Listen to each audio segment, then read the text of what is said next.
Good afternoon, ladies and gentlemen. Hello and welcome to the racing action for this afternoon, your Thursday, 3rd of July from the Bangsaen Grand Prix. We've waited a long time to get back street circuit racing as part of Thailand Super Series coverage, but we're here, we are back, and we are going racing. Apologies for the delay. We have missed the first couple of laps of the Thailand Super Eco category here. First race of the weekend. It's only been practicing qualifying up until now. Here we go. It is about to be racing here for us this afternoon. In fact, we've already begun. A couple of laps of the safety car. There has been an incident in the opening couple of laps. Currently 8 laps to go of the 12 on offer here for us today. So Scott Rankin and Dan Denver bringing all the coverage for your Friday afternoon. So Thursday. And we can bring you coverage on your Friday afternoon as well, and then all day Saturday and Sunday. We'll go safety car at the end of this lap. 7 laps left to go in Super Eco, which will be 6, I believe, next time by, so we will get back racing. That is the big key here now. Sure is, Scott, and yeah, looking forward to getting back on it today and yeah, to kick off. It's a little bit of an interesting one because the Bangsaen Grand Prix. I mean, you introduced me to this in 2023, and this was wild, and now we sort of. Well, we're very grateful to be part of it, obviously, but also, like, this is a very unique weekend in the sense also that, yeah, we're here on a Thursday kicking things off. Like, for you and I, that means, well, for you, that means you've been working most of the day. We might not be going back racing straight away if that car's there on track like that. Oh, dear. Yeah, that will be preventing us from going back to racing here this afternoon. That was the number 91 machine. It went 3 feet parked up on the side of the racetrack, which means that will currently be going no further at the moment. How much did we get? Oh, it's gold now. So, the way that is, at least we have 50 up and behind the wall, and that is going to lead us on the full lap.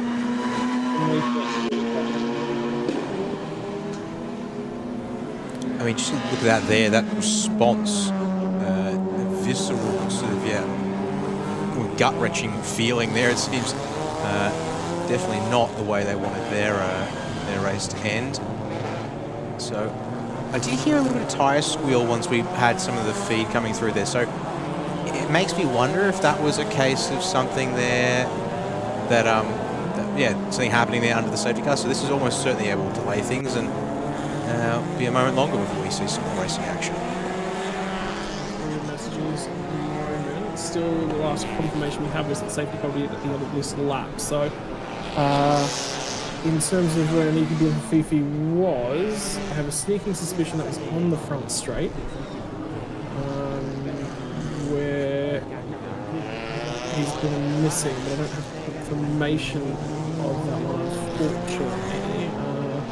No updates on the safety car at this point in time. This is on the way through the monument roundabout at the moment. And that does appear to be the safety car pulling away at the head of the field, so we might be back green flag racing. Wherever that car was parked up, it might be okay. Which seems kind of wild to me, but yeah, look, it may work out. There's yeah, thankfully off the circuit, but clearly gutted to get the weekend underway like this. I was wondering whether or not there was a little bit of pain in the reaction from Nicky there, whether or not it was pain of frustration, because it was something of the like. Not confident either. There were 26 cars registered for this weekend's racing. The safety car has continued. So yeah, their confirmation marshals actually are around, so damage on the front end. Yeah, and it was in the front straight, so it wasn't down at turn 1. I thought it might have been, but it was actually back out of the final kick, turn 20 on the run to start finish timing line there. 6 laps to go as we pass the timing line at the moment. So we're going back green with about 5 laps to go. And safety cars brought the field controlled speed as they go past the marshals actually on track. A little bit of a check up in the chain there. Regardless, we've lost 3 cars, including a Niki bin Hafifi here this afternoon. Rapid Corn Wong Siri in the 87 machine. Ntaya in the 57 machine, and Aniki Bin have Fifi. Looks like those two cars that had actually, unfortunately, by the look of it, there was a coming together because there was also a penalty crossed our timing screens as well, which was a 15-second time penalty for 46 machine of Nat injured Panya in the drive by GJ Motorsports entry. Has picked up a 15-second time penalty for causing a collision down at turn 8. Now, turn 8 is at the end of the back straight, which will be as we come up and across the rise up here. So Monkey Hill down into the hairpin. So the hairpin is turn 6. There's a little kink here as you get off the hairpin. And then that little kink you can just see in the front of the shots, turn 7.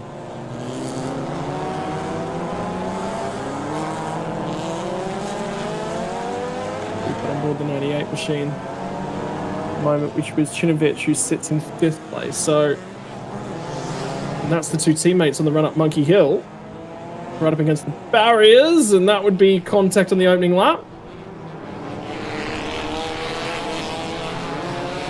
And that would be where we lost one of the cars on the opening couple of laps there then.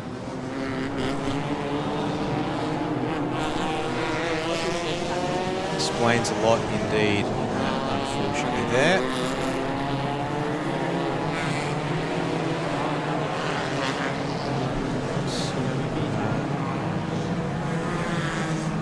We'll try again for the restart now, folks, and hopefully get this one underway very soon indeed.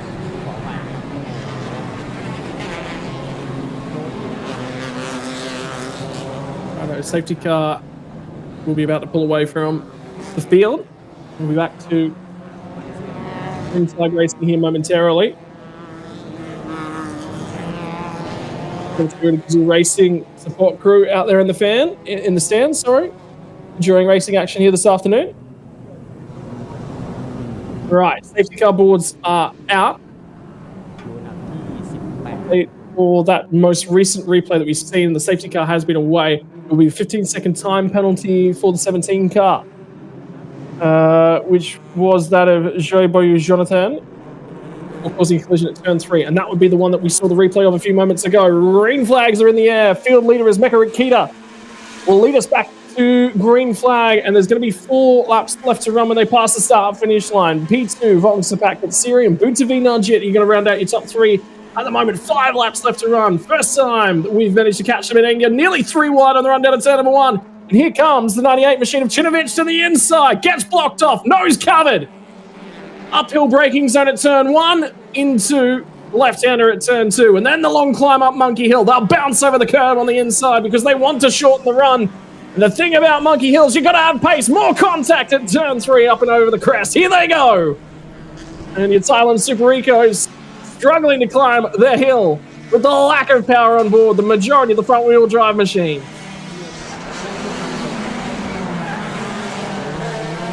And then the hairpin here.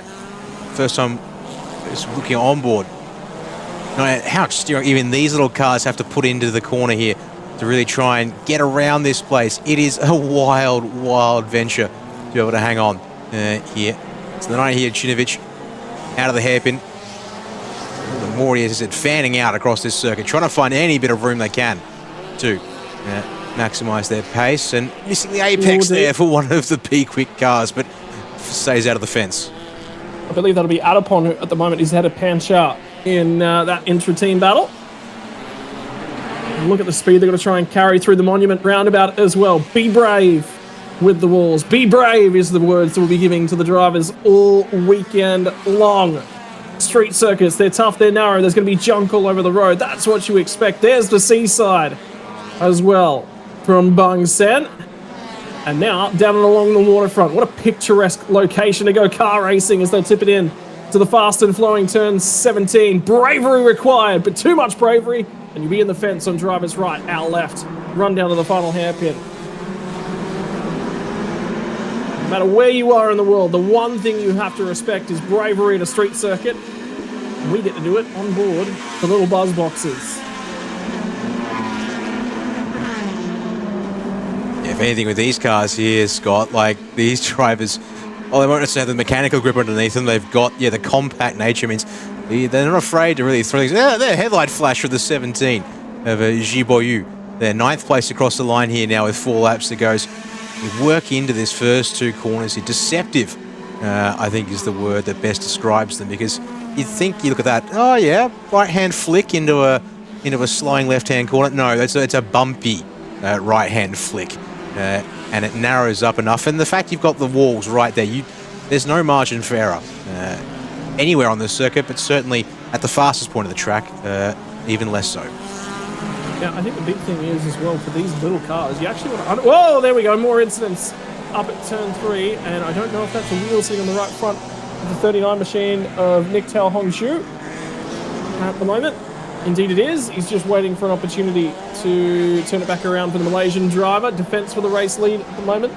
Mekarit Kita and Vongsapat have made a little bit of a getaway at the front, but that was some blocking. Street circuit, opportunities to overtake limited. And the feeler, right-hand mirror on the number 9 machine, already pushed in a little bit. And that was next to no overlap on the 39 machine. And I believe that was the 24, I want to say. Oh, sorry, my apologies, the 44 of Alif Cade. It was just wrong place, wrong time. Manages to keep away with it. It's the battle again for a lead. Have a look immediately. Buntavi, Jinovic immediately making time on these guys with the battling up front. And I reckon the front right corner of that split up of the RUK Racing Team number 9. See that? That doesn't look all that put together. So either there's a lot of cooling going into the brakes in there, and that's a widened front end of that car, or that's not necessarily all strapped together as it's supposed to be at the moment. Yeah, they run it out. Onto the stretch. Might be at 3 laps to go this time by. We'll wait to see who's got it underneath them here at this stage of the racing action. And our top 4 look to be the ones to watch out for. They've got 1.5 seconds over the rest of the field. Mekarakita there, very loose into turn 1. And we'll watch to see if that loses them any time up the hill. But these guys here, it also they do really struggle up Monkey Hill, getting it both through the gears and as a result getting the power down. Because then you get up to here, and then now we start coming back downhill, and of course into this section of the circuit. Permanent yellow flags if you don't know with how tight and twisty this hairpin is. So this is not an overtaking opportunity, despite what you might hope or think for around here. No, it's not wide enough, and in fact the track has to pinch on the exit just to allow the cars through. They open up right at the hairpin itself, but it has to pinch because there's no more room off the exit there. Another replay out of turn 3, and it's going around at the apex. There's 2 of them at once. 12 machine gets through. It is the 65 going around, so that will be... The 12 is Jade Hemjafidafan, and you said it's the 46 of Nat Injapanya, I think it might have been. Or was it the 65 of Ronnie Risman? Ronnie Risman there on timing. Yeah, extremely exciting. Back at Brewery Round, a little bit earlier in the year.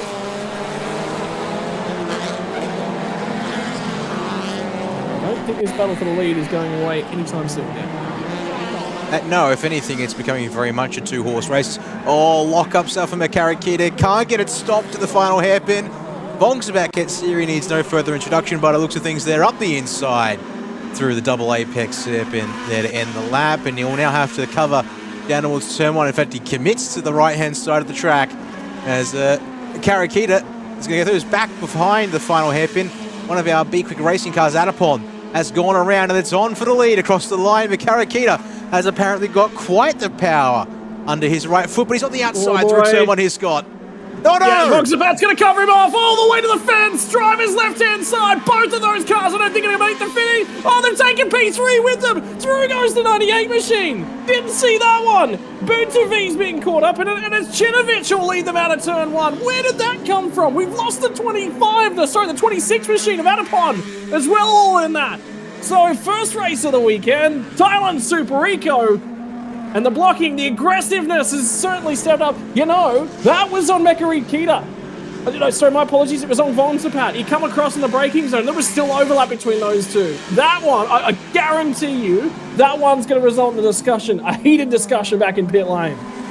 Yeah, and we're going to have to watch that all back to pick that one apart and sort of make sense of it all a couple of times. That was why we're now sort of waiting for the inevitable, unless both cars have gotten going, Scott, as we are going to cut to the repo. So Vonks back to the inside. The Carrot Keita there.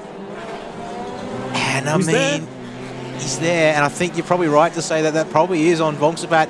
And then you see here 56 Sevier. As we've got another angle over there, and that shows the off on the 56 here. Obviously, past Vonsapat, all good, and then is in a position where he can't get underneath your race leading car. It's just he's still on the apex of turn 2, so shakes the order up. And as you said, it's now the 56 is going to lead us coming to the final lap of the race, but without any two surprises, looks like our drivers at turn 1 and 2 haven't gotten going, so we will be under the safety car for this final lap of the race. Wow. Wow. And that's the one that kicks us off for the weekend. That was good racing. That was good racing up until that point. And the thing is unfortunately, the way that it's resulted, Boutavi still gained a spot out of that. So he'll still be happy, you know, he won't be necessarily happy. He could be leading this race. He could have just been gifted a win. Not going to be the case, but my word. Number 9 of Mekari Keita. Guarantee this will finish on the safety car now. They might just call it when they cross the start-finish line here. Red flag, it's in the back of the pit lane.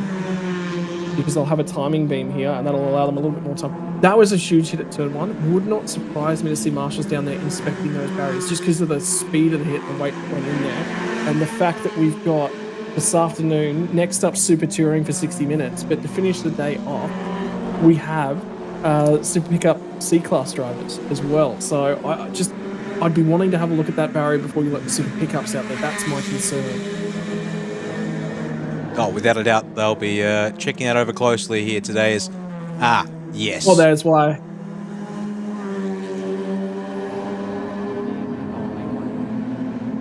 Very much dead in the water there. You know what? That might be the best way through. It's always funny when half the field goes one way and the other half goes the other. Someone in the middle of the field's just going, we should be going to the left here. I'm just going to the left. He hasn't overtaken anyone. Under safety car. That'll be the big key that they'd be looking out for in that one. Righto, let's talk positions to end this one. It'll be Chinovic. We're on the final lap. So whether or not they bring them just straight back to pit lane and just call this one so they can immediately jump away to the dealing with incidents out on track. It's going to be Chinovic in the 98 machine, the Pac-Man livery that managed to get through the 56 and the 82 of Aaron Heikal. So that was the mistake at the final corner that let through the number 9 machine of Mekari Keita. And then all the way down at turn 1, in hot on the brakes. He's given him room, but they've both tried to give each other room. And for me, the other thing that's worth considering is that he will know that Mekari Keita was there, just not where. And he was in the blind spot too there, which is also worth pointing out. It's a good question whether I think they have to go round one more time to take the checkered flag here. Because otherwise we'd be finishing, a lap early.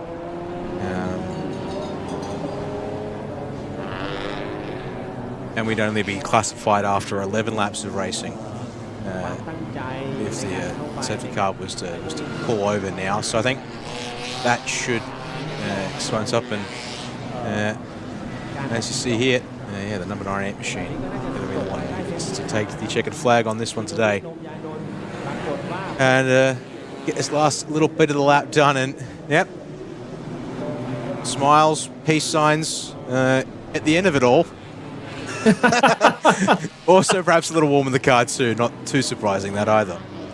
Yeah, also checking back through our notes from earlier in the day as well, session was declared wet. There was rain spotted at turn 1 to 6 and turn 12 to 15 at about 11 a.m, just after 11 a.m. Local time.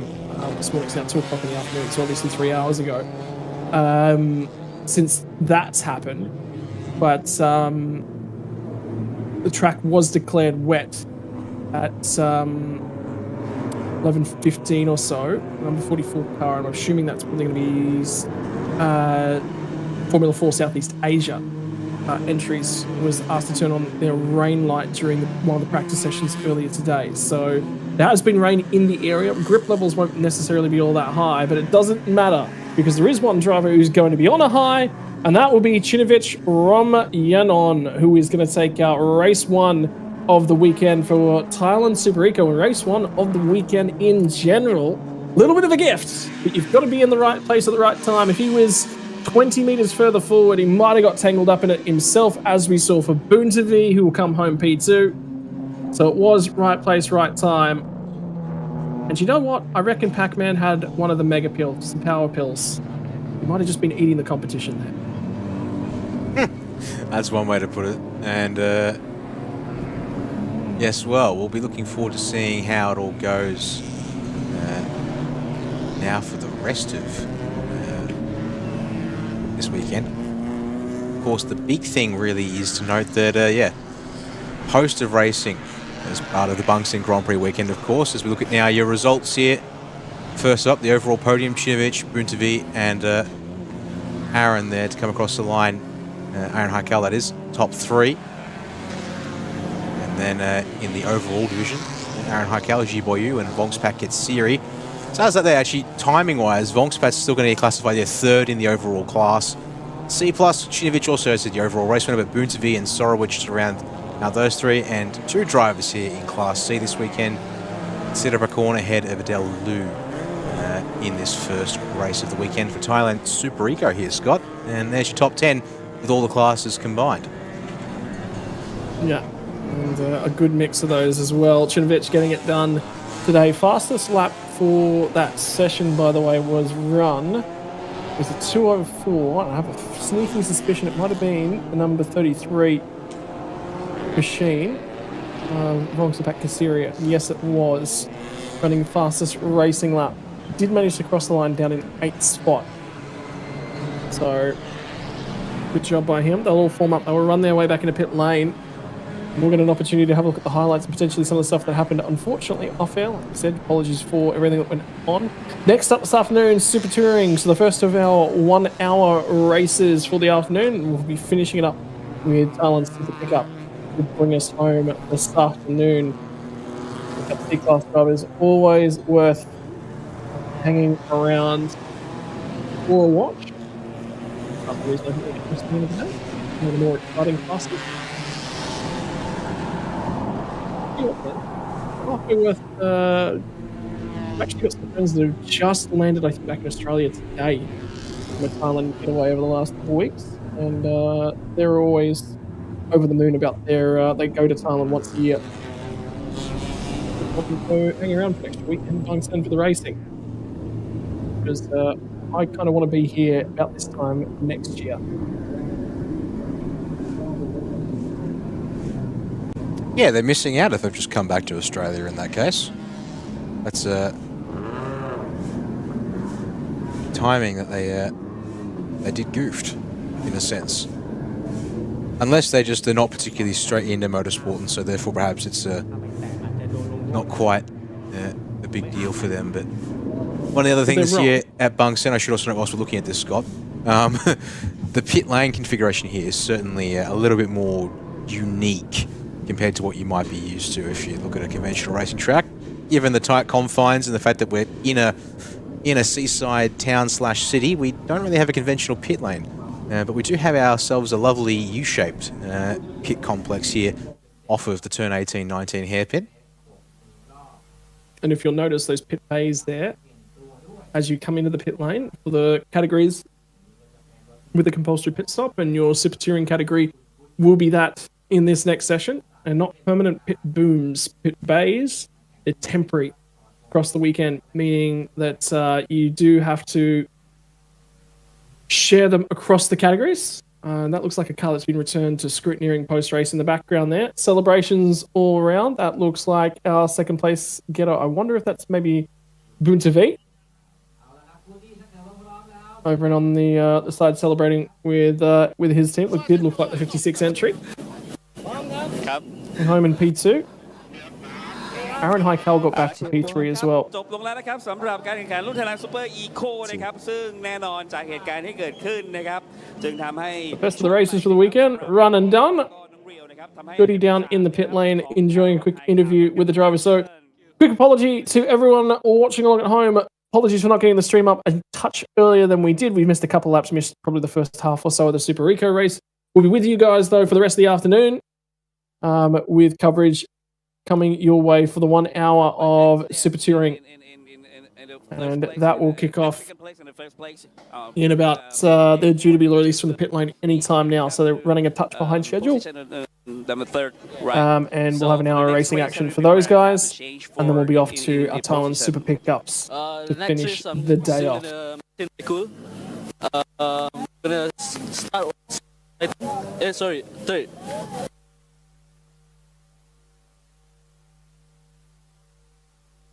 Here, unfortunately, Scott, we might have some issues with. Okay. Let's see what we can do. And thanks to all my supporters, my family, and my sponsors for supporting me. Yeah. Thank you. Congratulations. โอเคก็บอกว่าคันที่1คันที่2เนี่ยมาเร็วมากเลยครับแต่ด้วยความที่โชคดีตรงที่ว่าเกิดเหตุเกิดขึ้นนะฮะปะทะกันทำให้เขาเนี่ยจัดอันดับขึ้นมาและในการรีวิวสกิลของวันพวกนี้ทำให้เขายังอยู่ที่เดิมเขาก็จะทำให้กันนะครับสำหรับในรุ่นนี้นี่นะครับกับบุญทวีนากิจครับสวัสดีครับเป็นไงบ้างครับ ก็ตามภาพที่เห็นครับ นิดเดียวเอง ก็ถือว่ามันก็เป็นการขยับอันดับขึ้นมาไม่อันดับ2ดีขึ้นครับแล้วตอนแรกเราอยู่ที่3แล้วว่าที่1ที่2เขาค่อนข้างที่จะเร็ว เราก็พยายามดูเขาไปเรื่อยๆครับนิดเดียวแน่นอนเราได้เปรียบแล้วสำหรับการก็ไปอยู่ในสิทธิ์ใช่ไหมฮะใช่ครับโดนรีวัตกิจกันสนามบางแสนพูดหน่อยฮะเป็นยังไงบ้างครับ ก็เป็นสนามที่เท่าเทียมกันทุกคนครับไม่มีใครได้ซ้อมไม่มีใครได้ฝึกเท่ากันเวลาเท่ากันเป๊ะๆครับธงแดงก็เข้าพิษกันทุกคันใช่ครับครับฝากทีมเบอร์ 56 นะครับ NJ Motorsport บาย TT Motorsport แล้วก็บาย P1 Automotive ครับแล้วก็น้ำมันเครื่องโฟตอนออยครับครับผมขอบคุณครับยินดีด้วยครับและอันดับ1ครับเป็นของชินวิทย์รมยานนท์นั่นเองนะครับ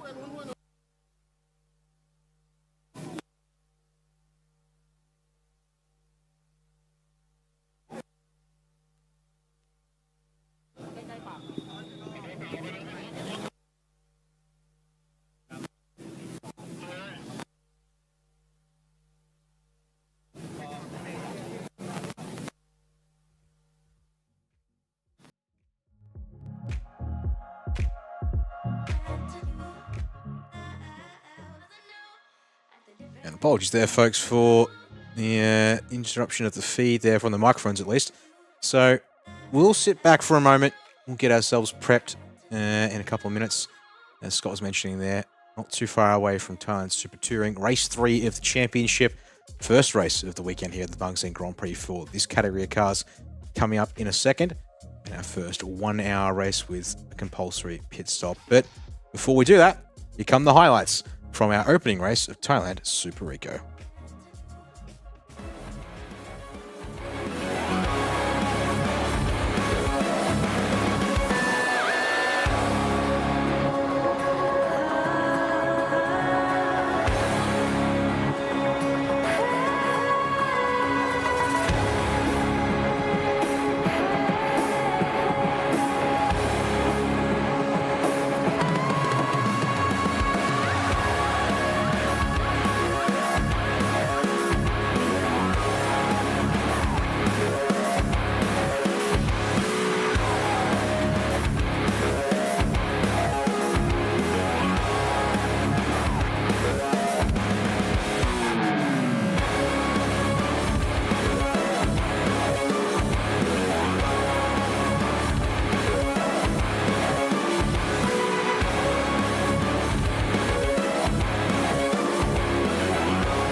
อยู่ด้วยกันกับพวกเราที่สตูดิโออีกครั้งหนึ่งครับ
ขยับมาดูสถานการณ์ต่างๆก่อนเข้าสู่การแข่งขันในรุ่น Thailand Super Touring หน่อยครับ Super Touring เนี่ยเปลี่ยนมาจาก Thailand Super Compact นะครับปีนี้เนี่ยมีความหลากหลายของตัวรถแล้วก็ทีมแข่งเพิ่มเติมเข้ามามากขึ้นนะครับผ่าน2สนามแรกที่บุรีรัมย์นะครับมีจุดเปลี่ยนหลายอย่างเกิดขึ้นกับผู้นำตั้งแต่เรสแรกนะครับก็คือ YK ที่ขับโดยธนโรจน์แล้วก็นัทนิชเนี่ยขึ้นนำได้หลายวินาทีเลยครับเป็น10แต่ว่ายางแตกเช่นเดียวกันกับธนภัทรสุทธิสว่างนะครับรวมไปถึงชนกนันท์ นันทมานพที่พอขึ้นนำได้ในสกิน2เนี่ยล้อหลุดคุณผู้ชมแต่ว่าท้ายที่สุดแล้วนะก็กลายเป็นว่าโชติธนินกับอนิวัฒน์ทดสอบนะครับเช็คว่าเป็นจ่าฝูงแชมเปี้ยนชิพคว้าชัยชนะให้ตัวเองเป็นครั้งแรกได้สำเร็จพอเข้าสู่สนามนี้ครับที่บางแสนจุดสำคัญเลยครับประสบการณ์ของการขับที่นี่แล้วก็การเซตติ้งก็เลยทำให้คนที่ได้โพลไปครับใน Q1 แล้วก็จะใช้ออกสตาร์ทในกริดของการแข่งขันเวทที่3ธนโรจน์เร็วที่สุดเลยนะครับ1 นาที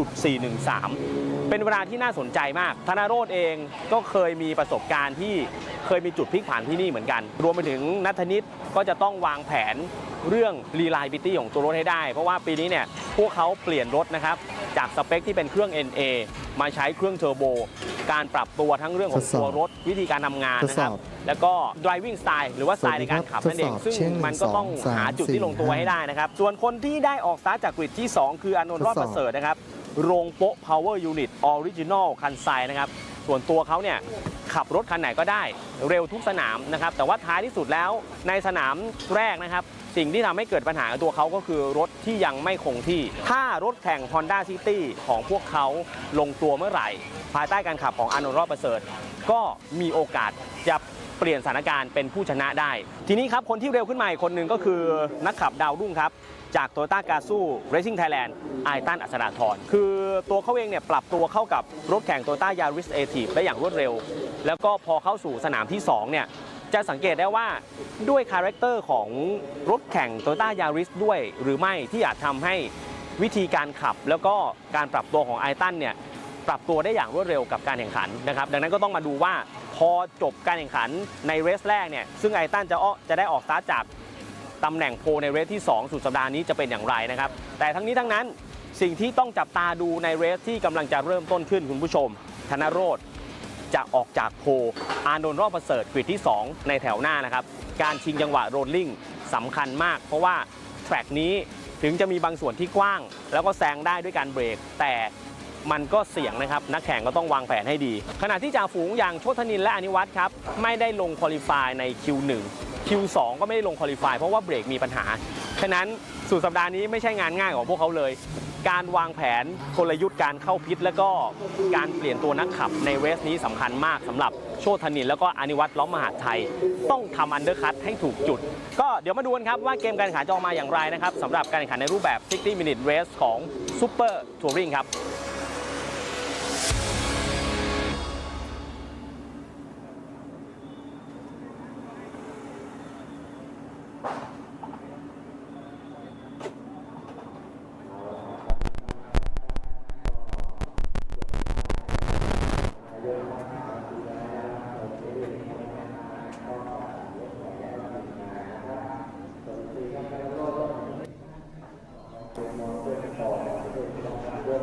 เ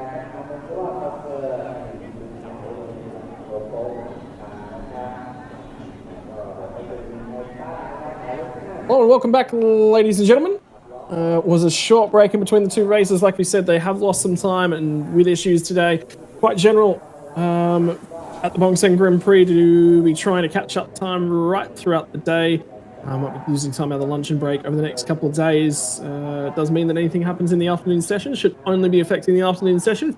Starting to walk up and down the field at the moment. 39th spot, Varan Shit will be heading over to Nectao. They're at a 6th spot on the grid, so this will be 7th for the 22 machine of Verovich and Thenicorn. In the Honda CRZ for those guys. YK Motorsports, sorry, VP Auto Part by Taker. Machine, I believe that one. No, sorry, my apologies. It was YK Motorsports. This is the next car in the field, the 79, and Visit Pong and Sarawak. That's the VP Auto Part by Taker machine. 92 machine, the M&M Racing Team, Nexter and Liquid, Chase Trackers Parks and Shire. They'll be looking for some speed. Tyre issues have been plaguing a fair few of these cars in this field back at Brewer. Engines will be flipped on at this point in time. Doors shut, belts tightened. The 94 machine next to RMR Motorsports entry. And in behind them, so that was 11th spot. You'll find the 15th with Thenowit and Rather Park. So 1 hour worth of racing to come here this afternoon for Super Touring cars. 27 entries in the field. And you know what that means, Dan? Field sizes on the grow. Sure does indeed. I think one of the things I noted there as part of the pre-race coverage, as part of in that local introduction to Super Touring, not just also the stuff from Brewer Run last time out with the tyres. Looks like we've had a couple of an incident or two, perhaps in practice or qualifying, that has affected things for at least one of the cars here this weekend. So, whilst I wouldn't expect tyres to be a problem today and this weekend with these guys. Just being the nature of less load around this track. But nevertheless, you've now got to keep it between two narrow concrete walls. They get the green flag, begin rolling out, and I feel like are they going to be driven out slightly? It looks like they've configured the pit lane slightly differently. Because, yeah, pit lane entry is on right-hand side of the shop. Pit lane exit is, would be to the left. But it looks like they're going to be sent out the entry. Because also, I guess, yeah, the dummy grid is actually on the pit inside of the lane. Oh, it is what it is. It's also part of just the operations of running at a street circuit, I suppose. We'll see. Have a look at what's going on down this side. This is basically the active section of the pit lane, and the return section of it where you feed back in a track is basically just a lane. Right, there's to be no work on that side. It'll basically just be crossing out the shelters.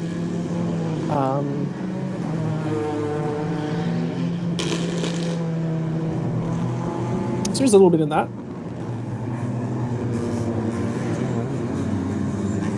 That's, you know, when you've got a temporary circuit, you're right. It's not even street circuit. I think it's just one of those temporary circuit things. You make what you can make out of the space that you have, really. And yeah, you move on with what you got there. So, is what it is. But they feed off down into turn 1 and turn 2, and then up the hill. And we've got an opportunity to walk you through the entirety of this track. And it's 20 turns here in just a few moments. Here's our favourite Ford Fiesta in the background. And the number 4 machine, colloquially known as Depp Boy. And that's Gajong Sak Na Songkar being a returning stable figure in this category for a long time. So obviously something's happened down at the hairpin across the weekend. I do wonder whether or not that's perhaps pertaining to whether or not there was some drying agent that's been applied down there off the racing line so it doesn't get touched all that much. And confirmation once again, Super Touring, second race of the weekend.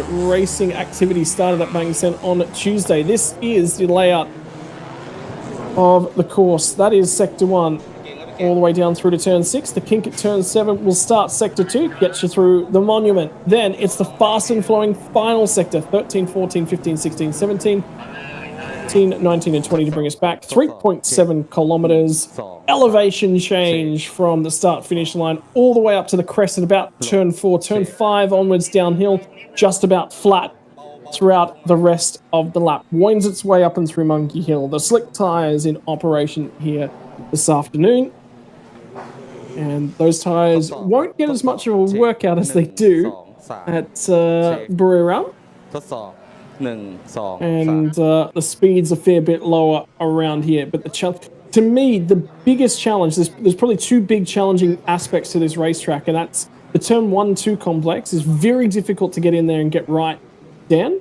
And then also down at turn 17, the back end of the fast flowing section, sorry, my apologies, turn 15, where they come off the back straight, getting that right's difficult. And then the flow through the left right at turn 17, turn 18, really the flick back down there, very difficult. Three sort of major choke points that we see the majority of incidents happen in. Without a doubt, there is turn 15 in behind the grid as we're walking through it on screen. Yeah, it's a deceptive corner. They have to bleed off quite a bit of speed to get through there, and then they get to pick up speed again. And then it's a real test of, well, are you in the right position? Is there the grip underneath you into turn 17, as you said, and then set up for this hairpin. Two apexes at 18, 19 before you swing it on to the start-finish stretch. As you said, 27 cars, and the last of them here on screen with us now as they round the final turn. We're getting ready for the green flag here of Thailand Super Touring, a race 3 of the championship. First race of the weekend in Bangsaen for these cars, waiting for the lights to go out here on the start-finish gantry, and then we're in the hands of 3JUL25 and Natnit in the 14 car on the left-hand side of the screen. We're underway here, and they're already scrapping position further on back. And as you can see, 3 wide building for second here in behind the 14 is your leaders down towards turn 1. 5 wide in the background. Feed out. 5 wide as they scrap for a little bit of space. Everyone's trying to pick up where they can find their braking markers. Cold tyres. The run through turn 1. Still 3 wide. Still nearly 4 wide as they get to the apex. Somebody up and across the anti-cut curbing on the inside, and the first climb up and through Monkey Hill at speed for Super Touring for the weekend. And now it's about finding single file, because when you get out of the exit at turn 5, it will have to be single file. You'll need to pick where you are before you get there. Permanent yellow flag zone, no overtaking as you get to the hairpin. 59 minutes on the clock. Here we go down. This is going to be... Look at them backed up. Look at them backed up back there before the hairpin. It was a traffic jam as everyone almost came to a stop suddenly. And that's part of the challenge of this circuit. You can't afford to be too close to the car in front of you, yet it does happen on these opening couple of laps. It's 3JUL still out front. Chenna Kunz pushed the 55 up into second place here through the monument for the leaders for the first time here. How close to the walls do you dare go to straighten the line through this right-left chicane to get around the monument there on this the backside of the circuit? You see this lovely chopper shot as the field working as your leaders now already out past 16 towards 17, and that monument is turn 11 or 10, 11, 12 there by context. And pick up the chopper shot once again down into the 18-19 hairpin as your leaders get ready to complete the first lap of this race. Yeah. Righto, so 3JUL has been successful in hanging on to his race lead to start off race number 3 from Chanak Nun, and on Rod Prasert in P number 3, Norat Ayrton.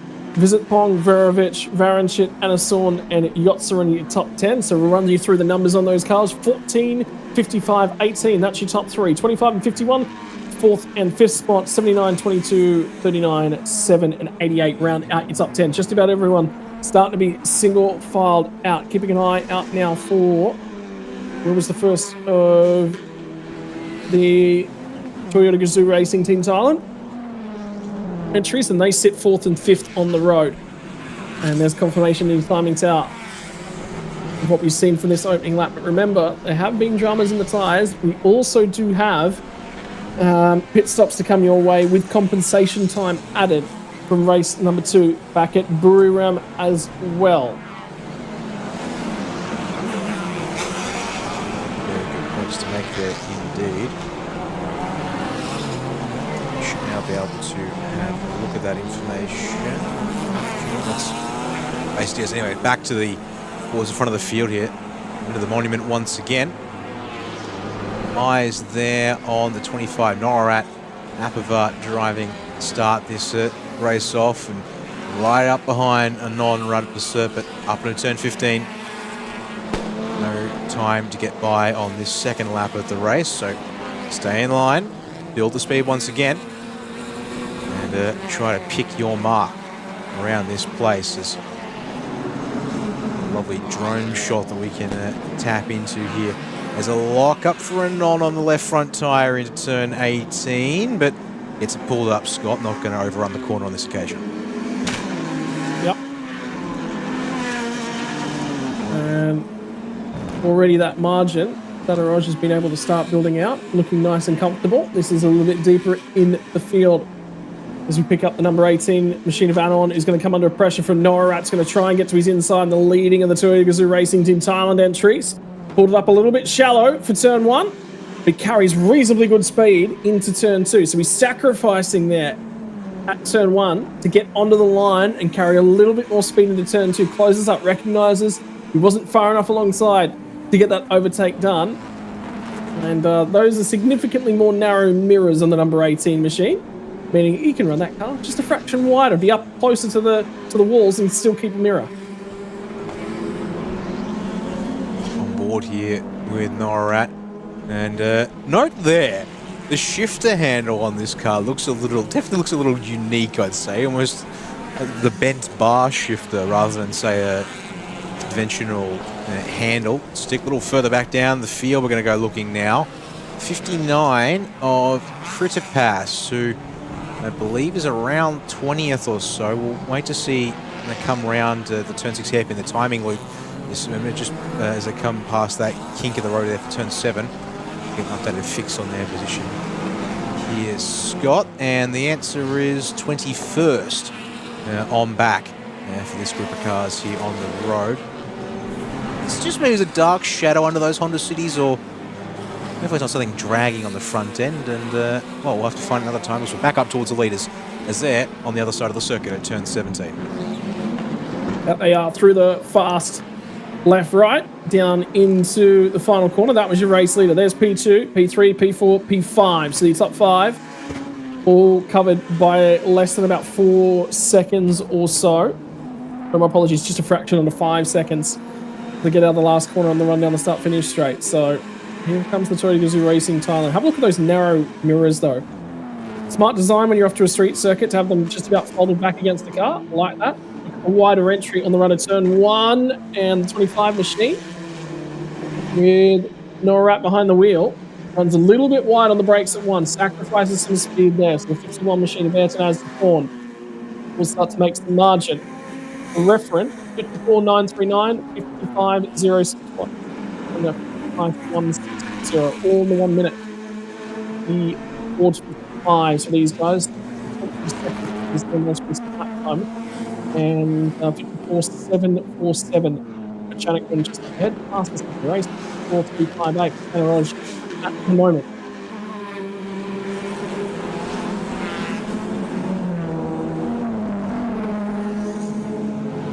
Another group here of cars as they round turn 6. Just trying to pick up a car number off one of those there to get a read. 88 Yotsarun. Chase Chakras Parks and Tanowitz. So 10th, 11th, 12th there in on the road is down in the pit lane outside the compulsory pit window, and trouble here for the 34 machine. Now that is Punapap Punsub, Yar Addicts, Sky Gallery, Honda CRZ coming in with something happening there at the front right corner, which may put them down a lap if they're in the pits any longer. Pickup one's going to go against them for the 34 machine.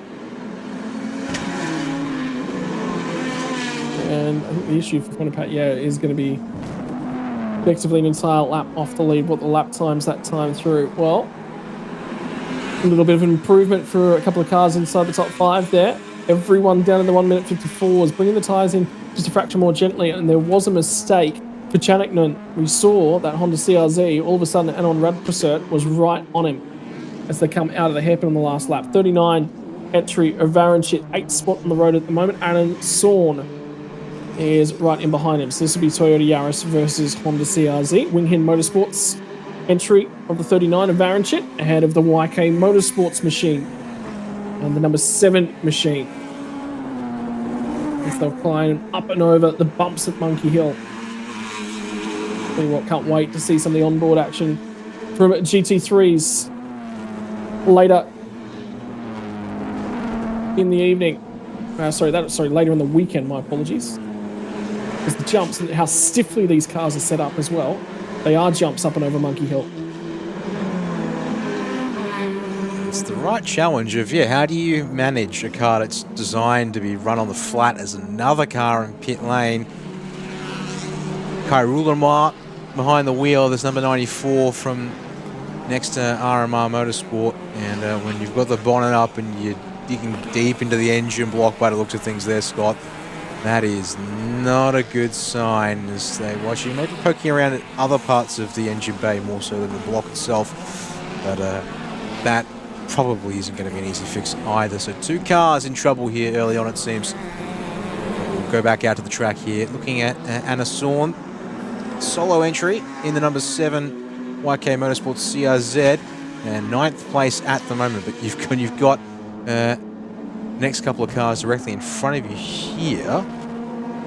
Trying to sort themselves out. Visit Pong. And, there you go. Squeezing up the inside of 18-19. And it's all getting past Varanchit there, sorry. So that's 8th place now for the number 7 machine. Yep, next target, P7. And Visit Pong's just run a really slow lap to a 2-minute flat, basically. It was only 27 thousandths into the 2 minutes.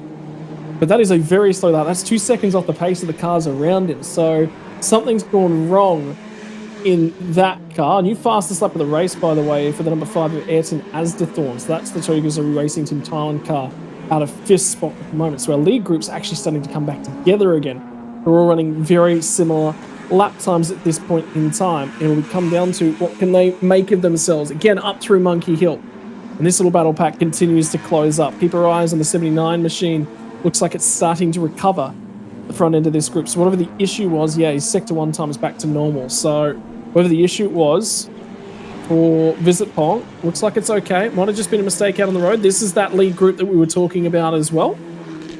3rd, 4th, 5th through that shot. The 18 machine, the blue... sorry, my apologies, the 55 machine, the blue M&M Racing by Nexter.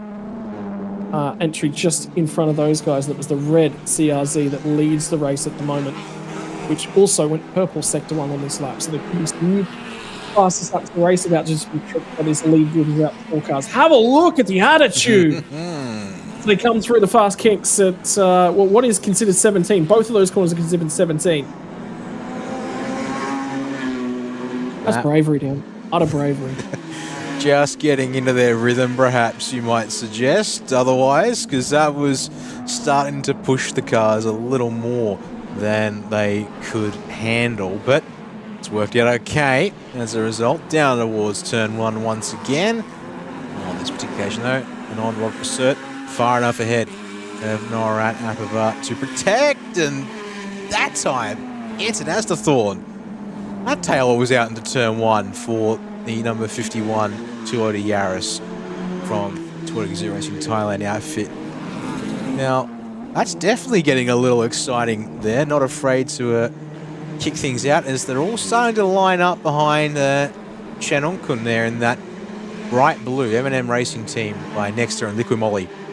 Honda CRs that they haven't been able to quite catch Tanner Rodge. On that last lap, he was the fastest of the top 5 by a good couple of tenths. And further on back as well, more of the YK Motorsports stable. They do have 3 cars in the top 8 at this stage, and that's the 3 cars total that they've entered this weekend from what I can see. And we'll go close to the wall, 39 entry, Varanchit got right there. And again, that would be one of the lapped cars that you're seeing getting out of the way right there, trying to jump way off the line, nearly gets tripped over as they head on the run down to turn 15. That's a car that is just trying to get its way back through to pit lane. There is an issue for the car that is in that location on the circuit at the moment. And I believe we've lost John Sackner, Song Clara, and the Ford Fiesta to pit lane as well, which has unfortunately been the the story of his last couple seasons in what has now become Thailand Super Touring.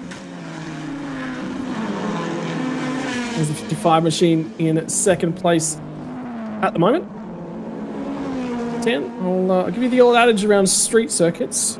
It's bravery right up until you put the car 3 centimeters too far, at which point it becomes stupidity. That seems very astute, I would suggest, as more trouble down on the pit lane. I don't think we've looked at this car yet. Problem is I actually can't get a read on which car this is, but there you go. Water into the engine bay to try and fill something up. Man under the car at the front. Big jacks to keep the car up as well. Serious troubles here. There's a second car. You see that? Yeah, gosh, good point. Yeah. Oh, yeah, okay, that's not meant to be coming out of the car immediately after you've just poured some water in, Scott. I'm not much of a mechanic, but at least I'm pretty confident on that front there. Well, you see, Dan, fluids are supposed to be retained inside the car. Whatever they're being used for at all times is generally where they're supposed to be. Yes, so you would be correct. Congratulations, you've passed Engineering 101. Excellent. I've got the fundamentals in check. Yeah, that's going to be whether it's even fixable in the pits, we'll have to see. And more to the point, how long might it take them to fix? I believe that might have been, actually, that would probably be Chotten in the 66, sharing that car with Anawat. Because, as you said, both the second next to by RMI Motorsport entry, I think, is what we're seeing this. That's a double trouble for the same team, and they'll certainly be hurting there as we've picked up on the feed here. Altani sharing the 57 with Pimpol is, from what I can see, our last car on the lead lap of the race. Yes, so going to have to watch out to not go a lap down here. Just over 15 minutes into this one, coming up on 44 minutes to go as there's Tanaroj leading. He is not afraid to really push this car around, but there you go as we sit there at turn 2. Chanakun's come back towards him a little bit. In fact, in the last lap picked up a 10th. Yep, there you go. More trouble for another slow car. Thankfully, they're going to find a gap to pull over there on the run-up Monkey Hill. I have a feeling that's the same car that was just in front of the leaders a lap ago. And it's not made it much further. Yeah, so that would not surprise me in the slightest. But that group's come back together yet again. 43 minutes to go in this one. Like I said, pit window opens in about 8 minutes and 50 seconds from now. So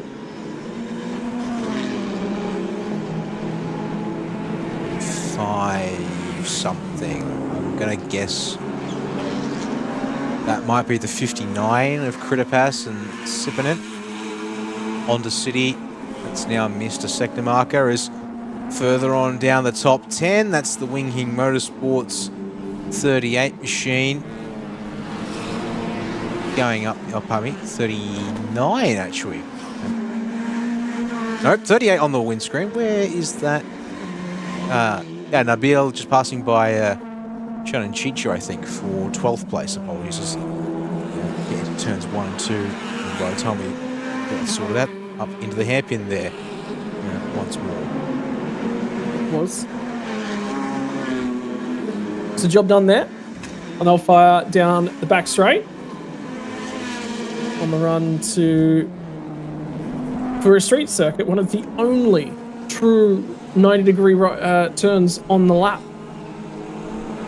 And speedy entry to turn 1. Race leader in the 14th, Danaraj picks off some more lap traffic. And doesn't lose too much time in the offering of that one. So that's what it's all about. And a beautifully prepared race car.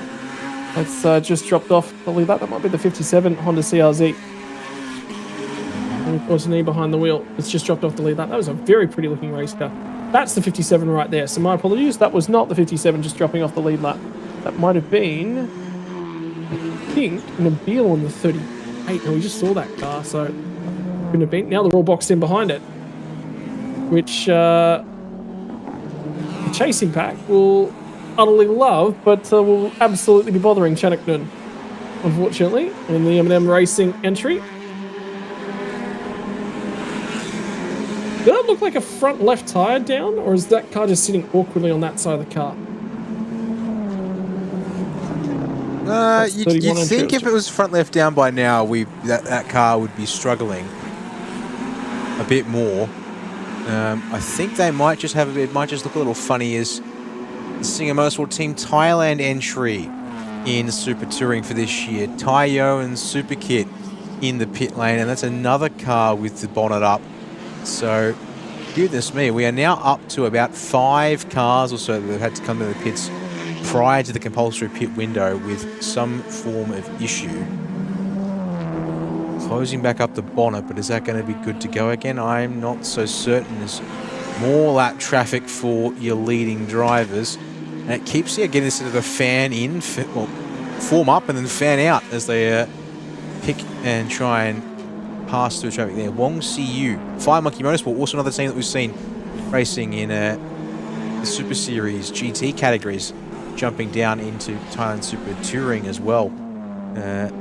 This year, Scott, going to jump out of the way. Simon Chen, their top class driver in the Porsche 992. Very beautiful race car that we're seeing across the weekend. Also, we'll be competing in the Porsche categories across the weekend, earning points towards the Porsche Trophy.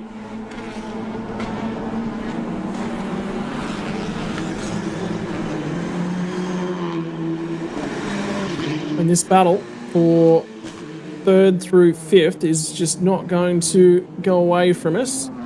51 right now of Ayrton as the Thorn solo entry for him. Will not have to do a driver change at the pit stop. He's doing some reading for the pit stop procedures for this weekend as well. Solo drivers in all the categories have to have their engines turned off for 25 seconds during their pit stops.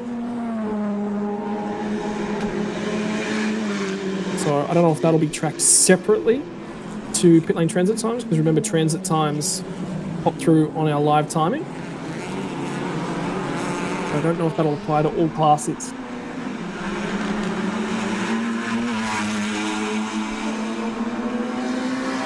Again, 72. This moment's Teo in with Super Kit, so that car has gotten back out on track after some emergency cable tie surgery.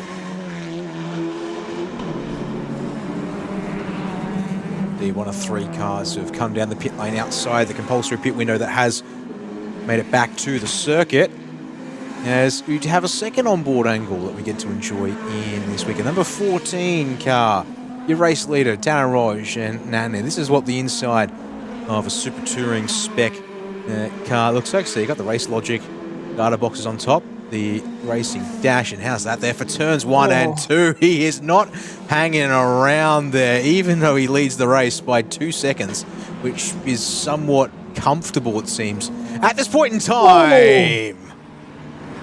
Anna Sorn avoids the bumper of a Varenship by maybe a couple of millimeters there in 18. Yeah. And Varenship was committed. There was no looking at the mirror for that one. He was not worried in the slightest, but that number 7 machine starting to get a touch faster. Last time by 56.717 for Varenship, 57.063. So margin favours that of the Toyota Yaris over the Honda CRZ in that battle pack. 22 machine just ahead of these guys. Verovic 57.9. So Verovic had a slow lap by 1.2 seconds. He was slower. Varenship behind.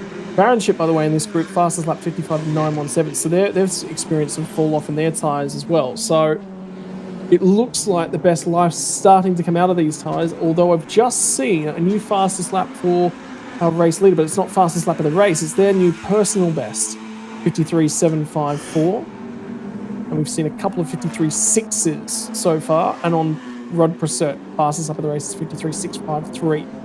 Well, I say that, and as soon as I finish the words exit my mouth, I can tell you that has been eclipsed by P2, 53.563.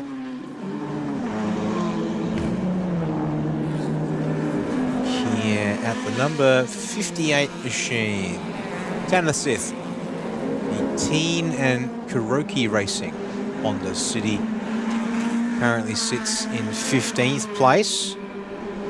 about a minute off the race lead when you get to this part of the order here. See, taking plenty of space to the walls, it seems, for the most part at this point. We are a minute and a half away from the compulsory pit window opening, so time to start thinking about the strategies in a second. As through turns 1 and 2 there, that's the number 8, Atapong Kumtong. TPK Racing Team Honda ZRZ. There's, never mind, another car that's going to come into the pit lane. Scott? That's probably not going much further than that, and the worst part for them is that it's about a minute prior to the compulsory pit. If they've gone one more lap, the window would have been open. So whatever the repair is, they can't classify this as their compulsory pit stop and get back out there. By the way, championship leader is the number 66 car, which is Chotnan and Anawat, one of the next RMR Motorsports machines. One of the ones that went to the pit lane, still in the pit lane, and now 7 laps down. So they will be probably relinquishing the championship lead. Second place in the championship at the moment, Dhanaraj and Natnid in the number 14 car that leads the race right now. The problem for them is they're 14 points back. They'll earn a race win here at the moment based upon current performance. Finished finished second in race 2 from Buriram. And the 55 machine we've had 2 different race winners thus far, and that one of them was the 66 machine, which is in the pit lane. Another one of those is the 55 machine of... I'm actually not seeing in the field this weekend, by the way, so the 55 was Chanaknan and Thanapatra. Who do run second right now. They do, and I was looking deeper in the field, that's why. Yeah, so they could, if they'd have finished race 1, they would be leading the championship after this race, or very, very close to it. Tell you what, 40 points for the 66 machine. They'll be scoring no points in race number 3 of the season. 26 points after scoring 8 points in race 1 and 18 in race 2 for your current race leader. And Chanaknun and Thanapatra on 25 points after a race win in race 2 of the series thus far. So 40 to 26 to 25, then it's back to 21, and that's the 22 machine, which sits 7th on the race track at the moment for Verovich. And don't forget there with Chanakun, we were mentioning tyre failures and troubles were certainly almost part and parcel with the weekend at Buriram. That 55 car had an entire tyre just come off the car, as well as, here we go, first taker of a compulsory pit stop is going to be the 38 machine here of Nabil. So out of the car he will jump, and Timothy Thomas will be getting in to replace him. Also joined in the pits by the Singer Motorsport Team Thailand car, Tayo out, Superkit, who up until this year we most exclusively saw running in Supercar GTC, the Ferrari Challenge entry. Singer Motorsport Thailand has brought several years by. And there we go. Other changes involve the 58 here. Tans out, Pasu in. So it's a good 5 or 6 cars in the lane now, Scott, getting the stop done nice and early. This rate will probably have the field split in about half and half.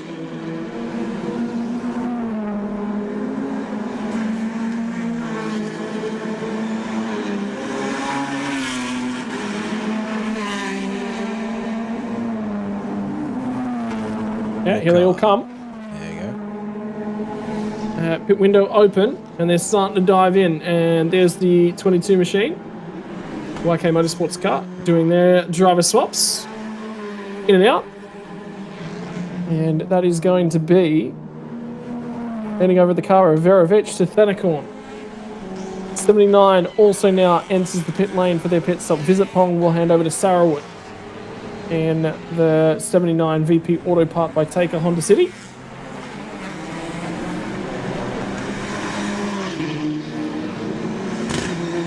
A little bit of a check of the tyres and the bearings. Make sure everything's still on as it should be. Is that an extended stay for the 22 machine? No, they're still getting the driver out of the car at the moment, so that is all according to plan. Away they go. So it's going to be roughly on schedule. So looking at the find our information regarding compensation times for these cars here, Scott. As the 56, our lone Mazda 2. In fact, it's our only Mazda, for good measure, in the field. Into the pit lane. Although looking under the bonnet, is this all normal? Is this just a quick check to see that there's nothing crazy happening? I would hope so, based on the fact that it's back down. Why not? Bring it in, have a bit of a sniff around, make sure you smell nothing burning. Some venting done. Here they all come. Halfway through the pit cycle now. Comes the live timing.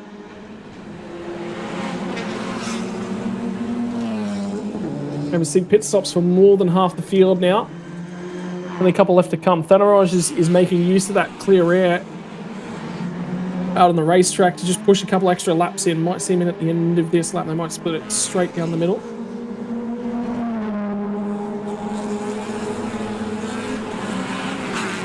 That's the supplementary event is on.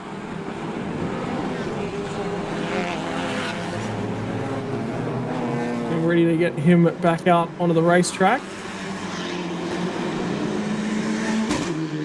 Looks like, again, pressure readings on the front tyres for those guys, trying to get them just a little bit more air. Remember, as heat and temperature builds in those tyres, pressures come up. That front splitter on the 14 machine, that's taken a knock somewhere. You see that? Offset on the front left corner. Indeed.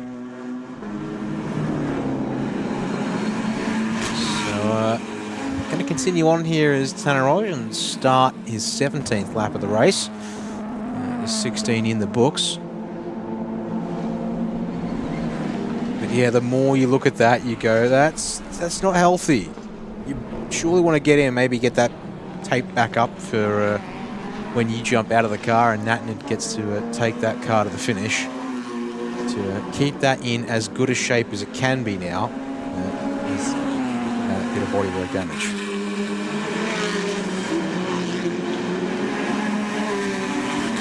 Well, I'd be, remember the engineering team are only going to get one look at it, and it's going to be at a low speed at pit lane entry. They're working on that car. 31 in as well for their driver swap. And out of the car, Thibodeau and Propage will jump in to that car. I do prefer the old rally-styled helmets with the microphone built in like that.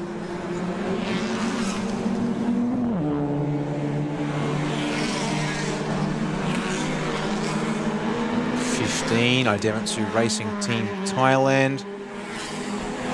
Honda City there comes into their pit box at the start of the pit lane, and there you go. Quick check of all the wheel nuts as well. Get that, make sure it's all tight and ready to go back out in a moment. So there's not much they need to really do in these pit stops, but they do obviously like to make a couple of checks. Tyre pressures, tyre nuts, and well, this weekend also the engine bay as well definitely seems to be one of the ones. All right, to check.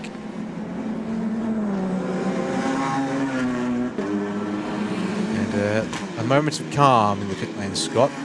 There's only a handful of cars in, and only a handful remain to come on down to take their compulsory stop. And been given the signals there. If you've stopped long enough, you can go now. So 4 cars left to take their pit stop, including race leader Thanaraj.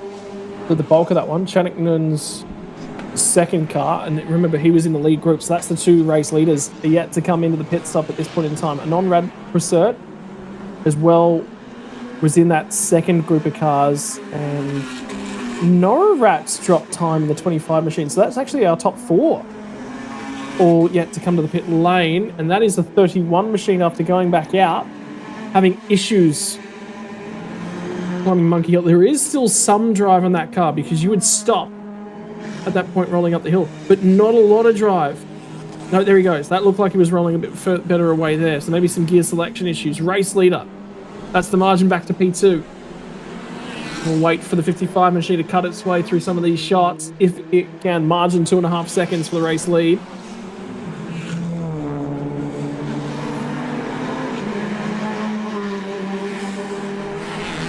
At the moment, it's just watching and waiting. They'll have to be in this time, Dan. They are out of time. This will be the last opportunity for these guys to do their pit stops, or at least get in. You've got to be in the lane. If you're in the lane prior to the window closing, you're gold. Yep, no time left to hang around on circuit, so they can extend Tanner Rogers' opening stint here as much as they possibly could. And there you are, down to the pit speed limit of 40 kilometers an hour as you hit the entry cones. And for them, they get to come in not too far down the lane. This followed in by the 55 of Chenakun and Tanapatra. They'll do their driver swap in a second. Did you see the duct tape? I did miss that. I was all eyes on the driver, but I do see that now being applied.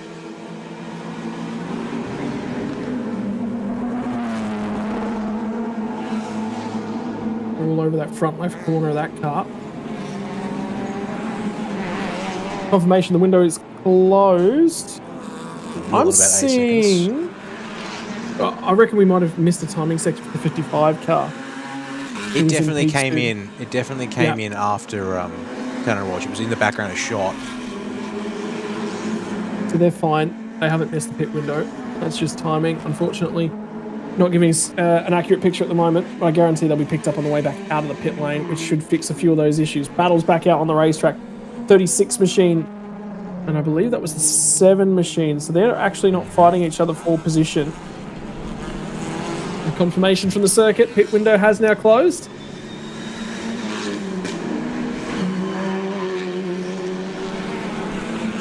And we watch and we wait for our race leaders to rejoin after completing their final pit stops. Edson as the Thorn will be hunting them down. There they go. And have a look at how close they all are. The 55 machine's lost a fair bit of track position. You see that, Dan? And how good's the 18? Well, now you wonder, what was the pit stop transit time supposed to be for this group of cars? Minimum 1 minute 35 seconds. And it's 15 seconds compulsory ballast time for a race win. And remembering the 55 machine won the last race, so they needed to go for an extra 15 seconds beyond that. So 1 minute 50 for a pit stop. 14 machine had an extra 10 seconds beyond that, so they should be a minute 45. And P3 was the 66 machine, which is in that group.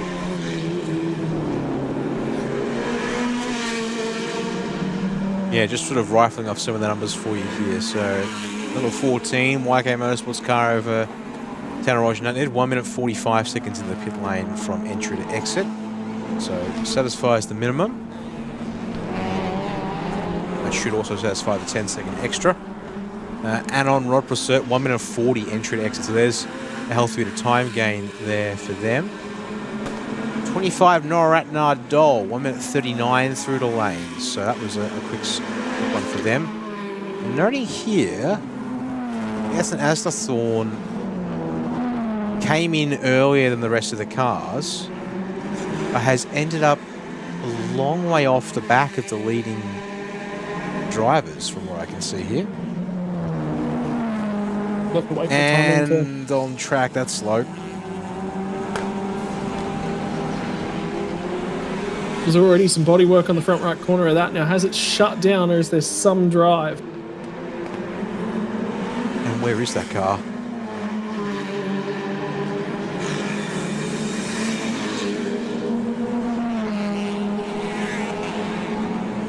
Big question is this. One machine, that's off the back end of the 55, so it is still a part of the lead group.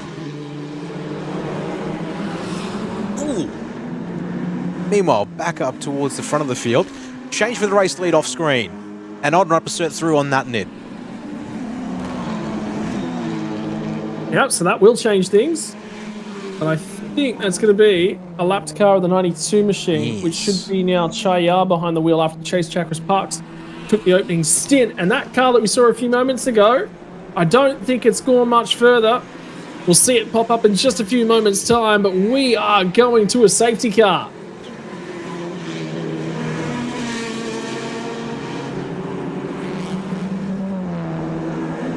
And I was expecting that car to be somewhere up around Monkey Hill right here, and there's confirmation.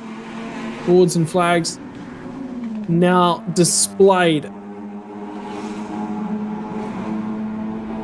Oh my word!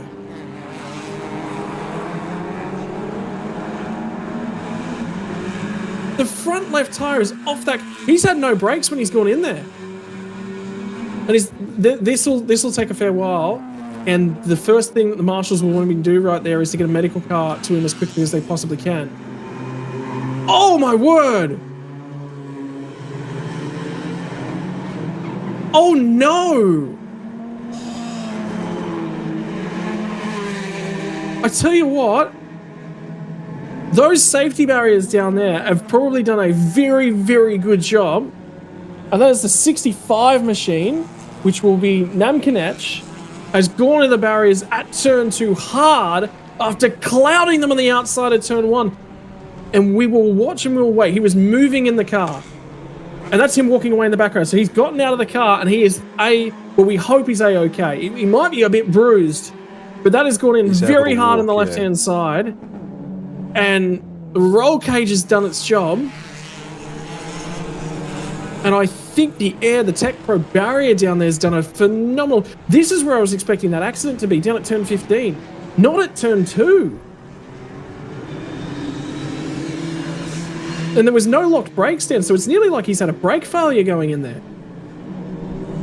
You see that? There was no smoke. Yeah, we'll get this shot here at the car again. I almost think I want to try and see if I can pull that up, have another look at that, and just play that over a couple of times just to get my head through that one there, because that is nasty, to put it mildly.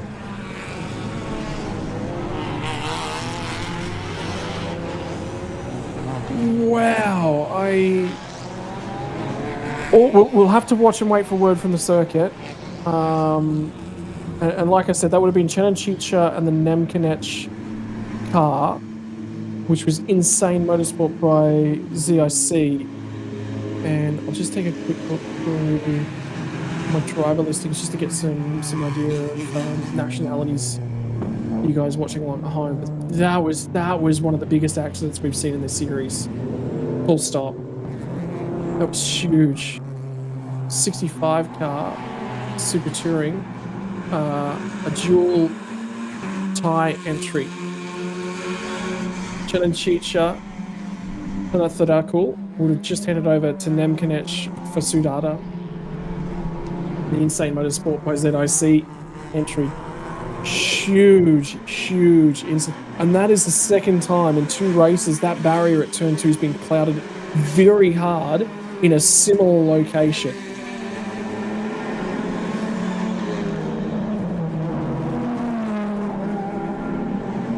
Yeah, we'll have to wait and see here what this takes in terms of recovery time, but you'd think lengthy. We've got 17 minutes and change on the clock. Well, actually, we're just shy of 18 minutes on the clock, really, in the grand scheme of things here, Scott. I've just watched that incident over and over a couple of times once again. And that's... There you go. Team onboard telemetry angle that they've got there. That car has been through the ringer, and yeah, just watched it a couple of times to make sense of what I was seeing. And yeah, as you said, no brakes locked up as he came through turn 1. It's as if the car was never stopping at all in the first place. It just went straight. So and it looked like he was... Oh, and it's just come off the crane.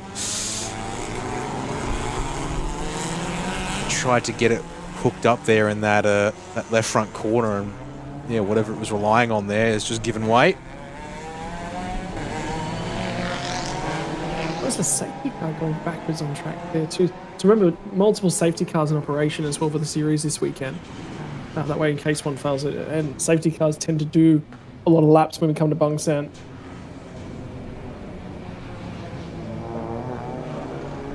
I'm worried about Marshall's safety with raising things up as well, and the straps failing.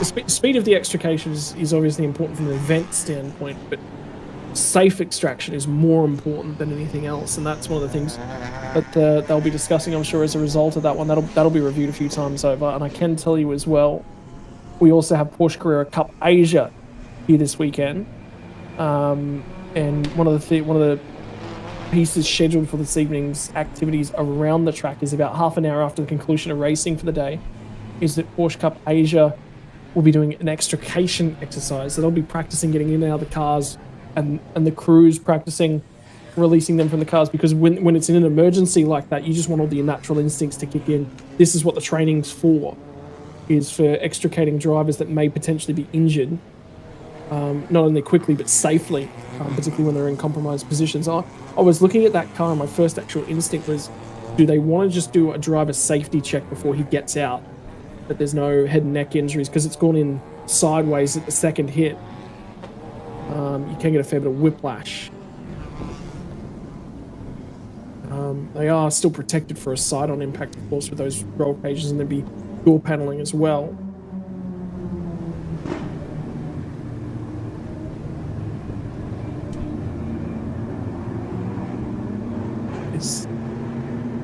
I don't see that car back out for the rest of the weekend. I'll actually not know.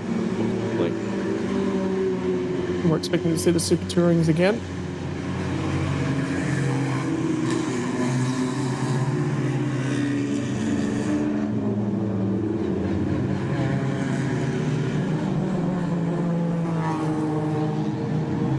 It's first race Sunday morning, so they've actually got 3 days to repair that car. Well, 2.5 days to repair that car. So that there is actually time to put that back together, but that looks like a lot of body work as well.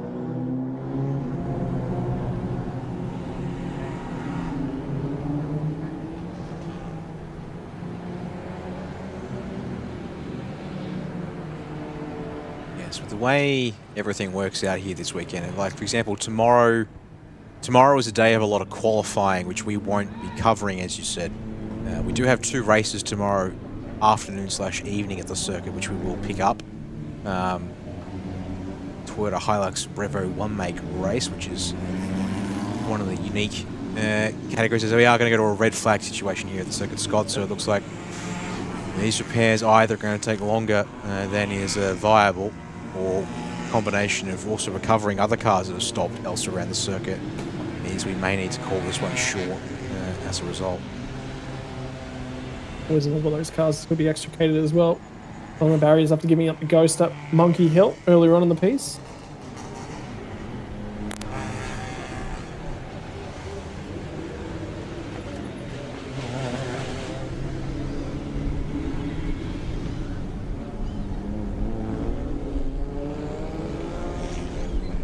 And as also noted in our broadcast chat here on YouTube, that we need to fix up the barriers too. And in fact, how about that? Not just gonna red flag and wait about it. We are on a schedule, and so this race will not be resumed here, folks. And this is your overall podium. A non-opposite gets it done after the pit stop to get ahead of Nat and Nid, and Nardol's around at the podium there.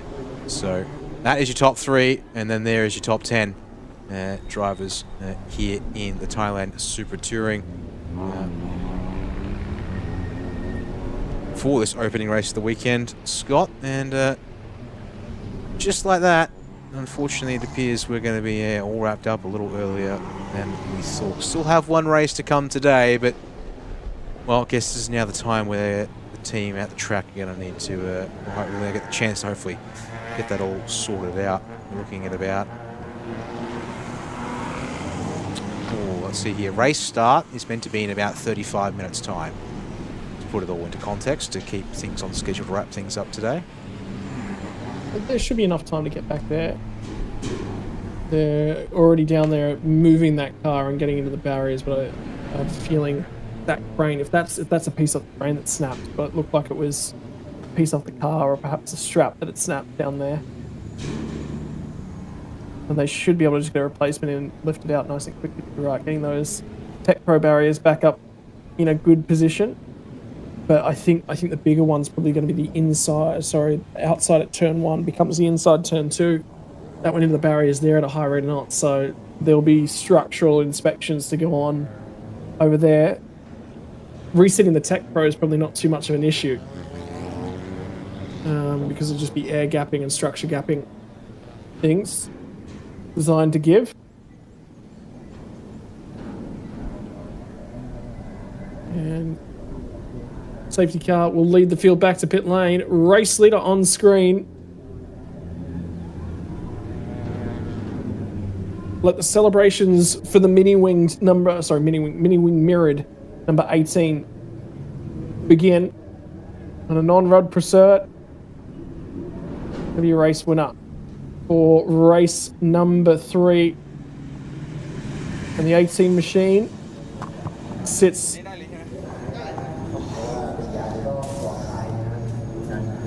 ninth in terms of championship standings, all the way back on 10 points. That'll move him up to 35. He's in with, actually, you know what? He's probably going to be quite deep inside the top 5. That might be enough to put him into the podium contention in terms of championship standings. I believe Thanaroj and Nuttenhead will lead the way as they've scored 18 points for second spot, which will promote them to 44 points. And it'll probably be the 66 machine, even though they failed to score points here today for the first and a third from round 1 at Brewer. Will be second in the championship points. 55 machine. And Chanuknoon in 4th spot. So 3rd spot in the championship, 4th spot on the racetrack. So it'll actually be 44, 40, 37, 35. So top 4 in the championship covered by 9 points after race 3, which will be an exciting battle to keep our eyes on as the weekend progresses.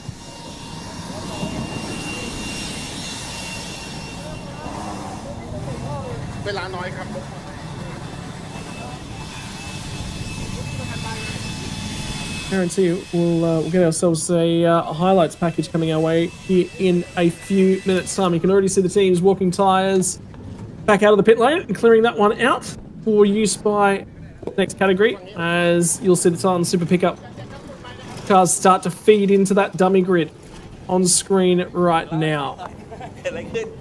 Indeed, there's the pole position banner on its way out to the grid. Challenge for the C-Class drivers, the Super Pickups, as we get footage from the podium down in the back of pit lane here with Goody. เป็นอันดับที่ 3 ของ Toyota Gazoo Racing Thailand นะครับนันดนนั่นเองนะครับกับ Nexi แสดงความยินดีด้วยครับ ขอบคุณมากเลยครับ เป็นยังไงบ้างครับนันดนครับ ก็เมื่อกี้น่าจะได้วิ่งไปประมาณ1รอบแต่ต้องขอบคุณ Nexi ที่สร้างผลงานดึงขึ้นมาไกลขนาดนี้ครับครับก็ถือว่ามันยังไม่สุดของสำหรับเซสชั่นที่ 2 ของเรา ใช่ แต่ก็ถือว่ามันมาก โอเคแล้วครับเรายังอยู่อันดับขึ้นโพเดียม ครับเล็กซี่เป็นไงบ้างครับรอบแรกที่เราวิ่งไปแล้วก็ทำผลงานให้กับนันดนก่อน ก็เราเริ่มจากคอลิฟายอันดับที่ 4 นะครับแล้วก็วิ่งตามเพสเท่าที่เราไปได้ครับก็หลายเหตุการณ์มากมายครับที่3เขาก็เก่ามากตอนนี้ขึ้นมาที่1พี่โออานนท์นะครับก็เขาเก่าจริงๆเพราะว่าได้ข่าวว่าเขาลงรุ่นคอมแพคมานานแล้วใช่แล้วเขาก็ไม่ได้แข่งนานแล้วด้วยนะใช่อยู่หลังบ้านตลอดเลยนะฮะก็ถือว่าผลงานดีสำหรับวันนี้ก็พอใจผมก็ขอบคุณพี่ณดลด้วยครับขึ้นไปท็อป 3 ได้ครับนะครับแสดงว่าดีอีกครั้งเลยครับฝากถึงแฟนๆด้วยครับ Nexi กับดนครับก็ฝากเชียร์ Nexi แล้วก็พี่ณดลต่อไปในเรสที่วันอาทิตย์นี้ด้วยนะครับผม 8 โมงเช้าครับผมแล้วก็ฝากเชียร์คันอื่นในทีม Toyota Gazoo Racing Thailand ด้วยครับครับดนครับเหมือนกันเลยครับฝากเชียร์ Toyota Gazoo Racing Thailand ด้วยนะครับทุกรุ่นเลยครับขอบคุณครับแสดงความดีอีกครั้งครับนันตุลนะครับวัฒนธรรมกับ Nexi นรรัตน์อภิวาทนะครับอันดับที่2นะครับเป็นของ YK แสดงความดีด้วยครับแหมถ้าวิ่งไปอีกสักพักหนึ่งเนี่ยผมเชื่อว่ามันแน่ๆขอให้แก้มืออีกนิดนึงก็ใช่ไหมเพราะด้วยความที่อันดับ1เนี่ยเขาวิ่งไปแล้ว18รอบมันก็เลยทำให้กริปหรืออะไรต่างๆเนี่ยเขาโอเคแล้วแต่ว่าแคทเพิ่งลงไปรอบเดียวพอดีเลย ใช่ค่ะ ใช่ ก็ ไหมฮะ เหมือนเสียจังหวะด้วยนิดนึงก็เลยโดน ครับ พี่โอไปค่ะ เสียดาย เสียดาย แทน เสียดาย แต่ไม่เป็นไรก็ถือว่าวันนี้ตั้งแต่คุริฟายมาถือว่าเวลาก็ดีอยู่แล้วนะครับ ค่ะ เดี๋ยวก็มาลุ้นกันต่อในสนามหน้าต่อไป ค่ะ ครับเบฟครับ ครับผม นาทีสุดท้ายก่อนที่จะเข้าพิทก็ลุ้นว่าจะเข้าทันเวลาหรือเปล่านะฮะเหลือไม่กี่วินาทีนะฮะแต่ก็ถือว่าทันเพราะตามแผนที่วางไว้ใช่ไหมครับเป็น พี่โอ ไง บอ บ้าง กว่าทันครับ ทันโอเค พี่โอบอกว่าทันก็เลย ทันก็คือทันแหละ ทันครับ สนามนี้เป็นยังไงบ้างครับ ก็สนามนี้ก็สนุกครับ แล้วก็มีคู่แข่งที่เก่งๆขึ้นมาไล่ ค กั รั น บ หลายคนครับก็ โอ้โหวันนี้ ค่อนข้างเหนื่อยวันนี้ น่ากลัวนะครับ อานนท์รอบประเสริฐชื่อนี้นี่นักแข่งนี่ไม่ได้มาลงนานแล้วนะฮะ เก่าๆเลยเก่าๆเลย เอาฝากถึงแฟนๆหน่อยครับ ครับก็ฝากติดตามเชียร์ทีม YK Motorsport ด้วยนะครับเบน ครับ แคทแล้วก็มีรถเบอร์ 22 กับเบอร์ 7 ครับผม ครับ ครับ แคทครับทิ้งท้ายหน่อยครับ ค่ะ ก็แข่งอีกเลสหนึ่งวันอาทิตย์นี้นะคะ ก็ยังไงฝากเชียร์กันด้วยค่ะ มาเชียร์ที่บางแสนได้ค่ะ ครับ ไปกินไก่เหลืองกัน ขอบคุณครับนะครับ YK Motorsport นะครับนัทนิตลีวัฒนาวรากุลและก็เบฟธนโรธธนาสิทธินิเกตนะครับไปอันดับหนึ่งกันด้วยครับโอ้อานนท์รอบประเสริฐแสดงวันดีด้วยครับ โอ้โห ต้องถือว่าการ สวัสดีครับ Welcome back กลับมาเป็นแบบแชมป์ได้เลยนะสนามนี้เป็นยังไงบ้างครับ ก็รู้สึกดีใจครับ แล้วก็ต้องขอบคุณทีมงานไปลงโป๊ะทุกคนเลย ฮะ ทุกคนจริง ครับ ทำรถคันนี้ให้ผมได้มาขับอีกครั้ง แล้วก่อนที่จะมาแข่งเนี่ยตัดสินใจอะไรในการเลือกที่จะแข่งคนเดียว ก็จังหวะก็คือพี่เป๊ะ ครับ อยากส่งรถแข่ง ครับ แต่ทีนี้ก็จังหวะนั้นก็มีผมอยู่คนเดียว ครับ ฮะ ตอนนั้นก็เลยโอเคงั้นโอก็เลยลงไปเลยดีกว่าคนเดียว ใช่ครับ แล้วทำไมพี่เป๊กเขาไม่มาลงด้วยล่ะฮะเขาไม่เห็นใจโอเลย พี่เห็นหุ่นแกไหมล่ะ ผมตามไปแล้วเนี่ย โอเคก็ถือว่าประสบความสำเร็จในสนามนี้เป็นอย่างยิ่งเลย ครับ แน่นอนพรุ่งนี้สนามหน้ายังมีต่อ ก็บวกกับจังหวะที่ดีด้วย ครับ แล้วก็กลับมาแซงเป็นที่หนึ่งได้จังหวะที่น้องแคทออกมาก็ยังแบบรอบแรก ใช่ วอร์มยางอยู่อะไรอยู่ ของเรานี่วอร์มไปหลายรอบแล้ว ใช่ ก็ถือว่าเรียบร้อยกับงานนี้นะฮะ ครับ ฝากถึงแฟนๆหน่อยครับ ก็ขอบคุณทุกๆคนนะครับที่เชียร์แล้วก็เพื่อนๆ พี่ๆ น้องๆ ทุกคน ครับ ที่คอยเชียร์ครับผม ครับ ก็แน่นอนติดตามเชียร์กันต่อนะครับ ขอบคุณครับแสดงความยินดีอีกครั้งครั ข บ อบคุณมากครับ แน่นอนนะครับคุณผู้ชมครับ ความมันยังไม่หมดเพียงเท่านี้นะครับ กับรุ่นต่อไป Thailand Super Pick Up Division 2 Class C นะครับ แต่ตอนนี้เดี๋ยวไปชมกับไฮไลท์กันก่อนครับ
อีกหนึ่งรุ่นที่คุณผู้ชมทั่วประเทศไทยรอคอยครับ Thailand Super Pickup Division 2 นะครับนี่คือการรวมนักขับคลาส C ทั่วฟ้าเมืองไทยมาไว้ ดูจากกริดสตาร์ทแล้วก็จำนวนของรถแข่งที่ส่งเข้ามาเยอะมากเลยทีเดียวครับ ก่อนเข้าสู่สนามนี้คนที่ฟอร์มแรงจริงๆแล้วก็ลงแข่งขันกับรายการ Thailand Super Series เป็นครั้งแรกนะครับอิทธิศักดิ์แก้วดีเป็นจ่าฝูงคะแนนสะสมนะครับคุณผู้ชมจากผลงานที่ขึ้นโพเดียมมาได้ทั้ง3เรสจากสนามแรกเลยดีกว่าเขาเป็นจ่าฝูงบนคะแนนสะสมมี 47 แต้มนะครับนำอนุภาพสีคลังอยู่ทั้งหมด 13 คะแนนในขณะที่อันดับ3บนแชมเปี้ยนชิพครับจักรพันธ์วรรณรัตน์มีอยู่ 30 คะแนนทีนี้ถึงแม้ว่าเส้นทางการลุ้นแชมป์ที่เริ่มต้นมาของอิทธิศักดิ์แก้วดีจะดูสวยงามนะครับนำเป็นจ่าฝูงหลังจากผ่านสนามแรกแต่พอเข้าสู่การแข่งขันสตรีทเซอร์กิตซึ่งเขาไม่เคยขับมาก่อนคุณผู้ชมนักขับในขา4หลายคนเกินครึ่งยังไม่เคยขับสตรีทเซอร์กิตที่บางแสนฉะนั้นครับสิ่งที่เราต้องจับตาดูคือ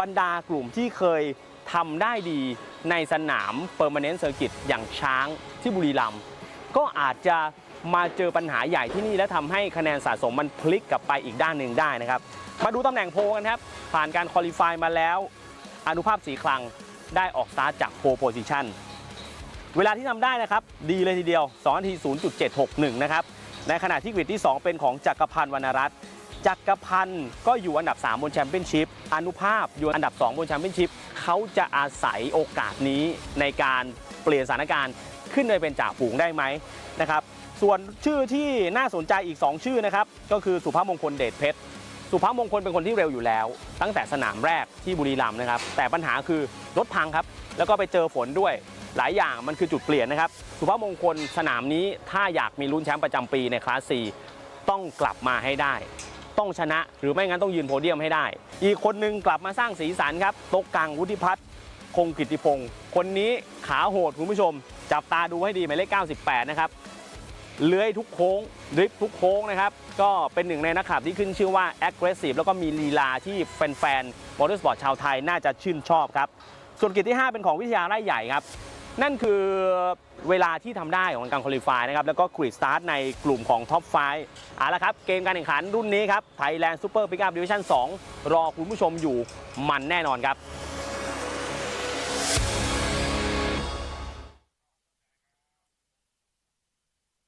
กลับมาอยู่ด้วยกันกับพวกเราครับใหญ่โตฮะ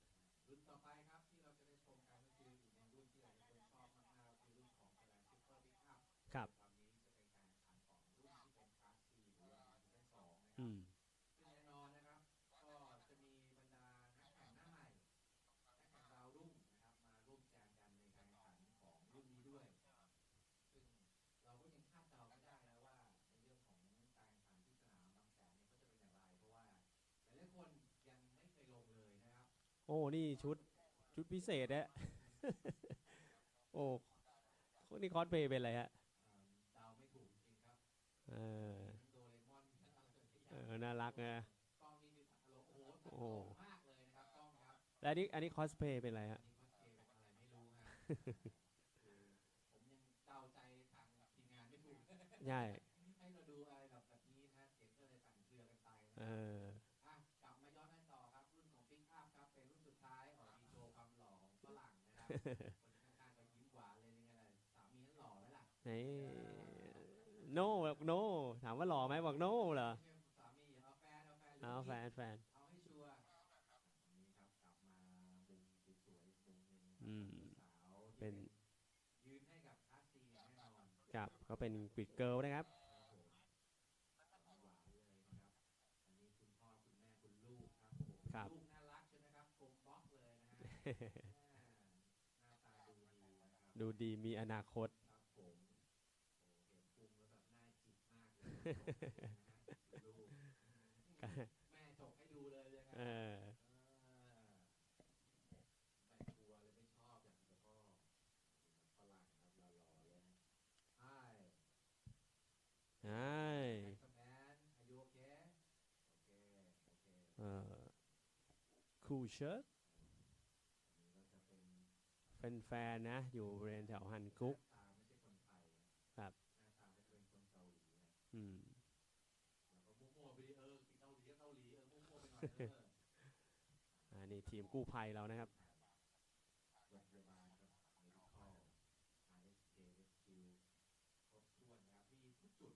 ใช่นี่ก็เอาจริงเราก็รวบรวมฝีมือดีมาอยู่ที่นี่กันหมดถูกต้องครับคือมีเหตุปั๊บพร้อมเข้าชาร์จตลอดเวลาครับเราเป็นคนเบื้องหลังครับที่ไม่ค่อยมีใครอยากจะคบหาด้วยครับพร้อมอยากจะเจออันนี้ก็จะเป็นน้องที่นั่งอยู่ทางป้ายเนสเตอร์ครับไม่รู้ตัวหรอกครับเพราะว่าเขาเป็นแคปซูลใช่กำลังตึงไ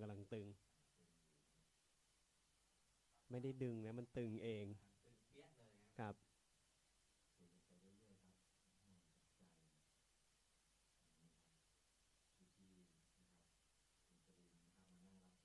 โอ้ยเสื้อสีแดงนั่นสวยนะถือว่าเชียร์ถูกทีมแล้วพี่ใช่แมนยูสิไม่ได้ดูบอลโอ้เอาจริงผมเป็นแฟนแมนยูตอนช่วงนี้ไม่กล้าใส่เสื้อออกนอกบ้านเลยโอ้คุณดูฟอร์มทีมผมสิไม่รู้ไม่เคยได้ดูบอลดูสุดท้ายที่เคยบอกรุ่นสุดท้ายได้ดูคือรุ่นกูลิตเก่าจัดครับ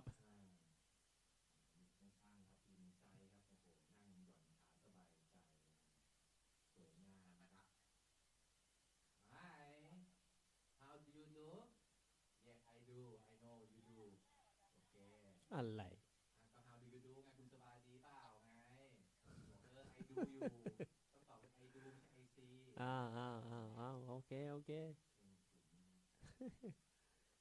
นั่งอยู่ตรงหน้าลำโพงเสียงเราชัดแน่ตรงนั้นนะแน่นอนครับไม่ต้องพูดถึงนะครับดังลั่นเลยใช่ไหมครับพี่ก็บันทึกโทรศัพท์ไว้ครับว่านี่ฉันออกทีวีอยู่ระดับโลกนะฮะครับเพราะว่าเราสตรีมมิ่งทั่วโลกครับนี่ยาดมหน่อยยาดมอย่ามองนะครับเราไม่ได้โฟกัสที่ยาดมนะผมเคยโฟกัสที่คิ้วของไอ้น้องข้างๆนะโอ้โหคิ้วมันจะเจาะอะไรขนาดนั้นเห็นไหมไม่เห็นเลยดิใช่ไหมพี่ตาดีพี่เหลือไปเห็นก็เห็นละอายมันก้มหัวบังนะบังนักศึกษาครับเพิ่งเลิกเรียนมาครับมาดูฮะหมดคาบบ่าย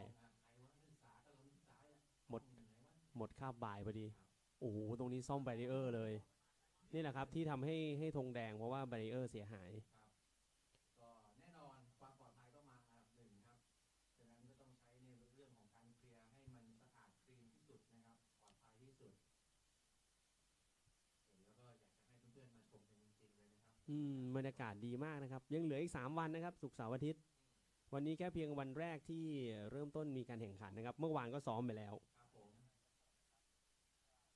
ใช่เมื่อกี้นี่กล่าวพูดถึงแมนยูเมื่อกี้ที่พูดถึงลิเวอร์พูลเพราะว่ามีนักแข่งนักเตะท่านหนึ่งเสียชีวิตใช่ดิโอโกโชตาเพิ่งข่าวล่าสุดไม่ถึงชั่วโมงเลยใช่เพิ่งแต่งงานกันไป13 วันเองน่าเสียดายน้องชายครับใช่ครับอุบัติเหตุทางรถยนต์ขอแสดงความเสียใจกับนักเตะดาวรุ่งด้วยนะครับลิเวอร์พูลนะฮะก็ดูข่าวครับวันนี้สาวๆดูข่าวอยู่อันนี้คือผู้พันเกมคิดเมื่อกี้นี่ไงที่ทานข้าวอยู่ใช่ไหมใช่ขึ้นมาบนสแตนแล้วได้ที่ทานข้าวอยู่เมื่อกี้เนี่ยทานกับคุณแฟนนี่แหละใช่แกยังไม่รู้ว่ากล้องมาครับแต่มองไปมองมาแกเหมือนริชาร์ดเกียร์เหมือนกันนะริชาร์ดเกียร์บางบวมๆหน่อยโอ้ยก็บรรยากาศรอบๆครับรอบๆให้ดูบรรยากาศในตอนนี้ครับนี่ครับดูดีครับดูดีติดต่อบังกะโลครับน้องเขาน่ารักครับเขาน่าจะมาเชียร์นักแข่งนะครับผมเดานะแน่นอนครับบอกว่านักแข่งส่วนมากจะมีแฟนสวยเราเป็นนักแข่งไหมเพราะอะไรฮะไม่รู้ไม่ต้องนักแข่งไม่ต้องแฟนสวยครับน้อง2 คนนี้ก็สวยครับครับพัดลมใหญ่มากเลยครับน้องครับครับสีชมพูหรือสีฟ้าสีขาวพัดลมขาวอันนี้พาวซ่าครับครับพาวซ่ามานะครับมายืนให้พวกน้องเจหรือว่ารุ่นที่อัพก็มีมายืนด้วยนะฮะครับโหนี่มากับชุดใหม่เลยใช่ไหมครับเพื่อบางแสนโดยเฉพาะครับผมดินได้ดินไปแล้วน้องก็บอกกลางปีกน้องกลางปีกเห็นไหมน่ารักน้องเจครับน้องเจพูดคุยเรียก นี่มา ในแนวสาวๆบ้านๆบ้างครับสวยๆทุกคนนะครับที่มารับชมแต่ว่าอย่าไปโฟกัสเยอะนะเขามีแฟนแล้วครับเขามีแฟนแล้วครับ อันนี้ครับเจ้าพ่อเจครับ ครับ พอเจผู้ที่มีรถแข่งรถซิ่งเยอะมากในบ้านว่างๆน้องเจให้พี่เข้าไปถ่ายรูปเล่นได้นะครับ ฟอร์ดมัสแตงของที่บ้านไม่ขับทำไมไม่ขับก็ได้คุณแม่อ๋อนี่มาเชียร์ King Power ครับสาวๆจาก TSS สวยเสมอนะคะเปลี่ยนทรงผมใหม่เป็นหน้าม้านะฮะจะเรียกว่าเป็นหน้าม้าหรือหน้าหมีดีน่ารักผมบอกแล้วให้ติดป้ายชื่อจะได้รู้ว่าชื่ออะไรบ้างขอบคุณครับเลกำลังดูจออยู่พอดีโชว์เสื้อเนี่ยขอดูเสื้อชัดๆหน่อยฮะลุกหน่อยสำเพ็งเชียร์เบอร์ 75ตอนนี้คุณกุ๊ดดี้อยู่ที่บริเวณกริดนะครับเดี๋ยวไปคุยกับนักแข่งกันหน่อยครับจำชื่อนี่แน่นอนนะครับคุณผู้ชมครับยังอยู่ที่สนามบางแสนบางแสนเป็นสนามที่ทุกคนเนี่ยครับใฝ่ฝันแล้วก็อยากที่จะเข้ามาร่วมในเรื่องของการแข่งขันร่วมสนุกนะครับเพราะว่าอะไรเป็นสตรีทเซอร์กิตที่ทุกคนเนี่ยต้องบอกว่ามันเกิดขึ้นเนี่ยไม่ใช่ด้วยความง่ายๆนะครับเกิดขึ้นจากความยากๆที่หลายๆภาคส่วนนะครับทั้งทีมงานทุกคนเนี่ยได้ร่วมกันทำจึงมาเป็นบางแสนสตรีทเซอร์กิตแห่งนี้กับงานบางแสนกลางปีแน่นอนนะครับเรายังอยู่กับรายการ B Quick Thailand Super Series 2025 ครับรุ่นที่อยู่ข้างหลังผมนี้ครับคือรุ่น Thailand Super Pickup Division 2 Class C นะครับรุ่นนี้เนี่ยผู้ที่ทำเวลาคุริฟายได้ดีอันดับ1คืออนุภาพศรีครังเลยครับ2 นาทีจุด761วันนี้เขาเตรียมความพร้อมกันอย่างไรไปพูดคุยกับนักแข่งกันครับตามมาเลยครับแม่คุณผู้ชมต้องบอกว่าบรรยากาศวันนี้นะครับถือว่าอากาศกำลังดีนะครับไม่ร้อนมากนะครับจนเกินไปและแน่นอนเราอยู่กับนักแข่งแล้วนะครับสวัสดีครับแม่ต้องบอกว่าวันนี้สดมากเลยนะครับพี่สดเป็นยังไงบ้างครับอ๋อเดี๋ย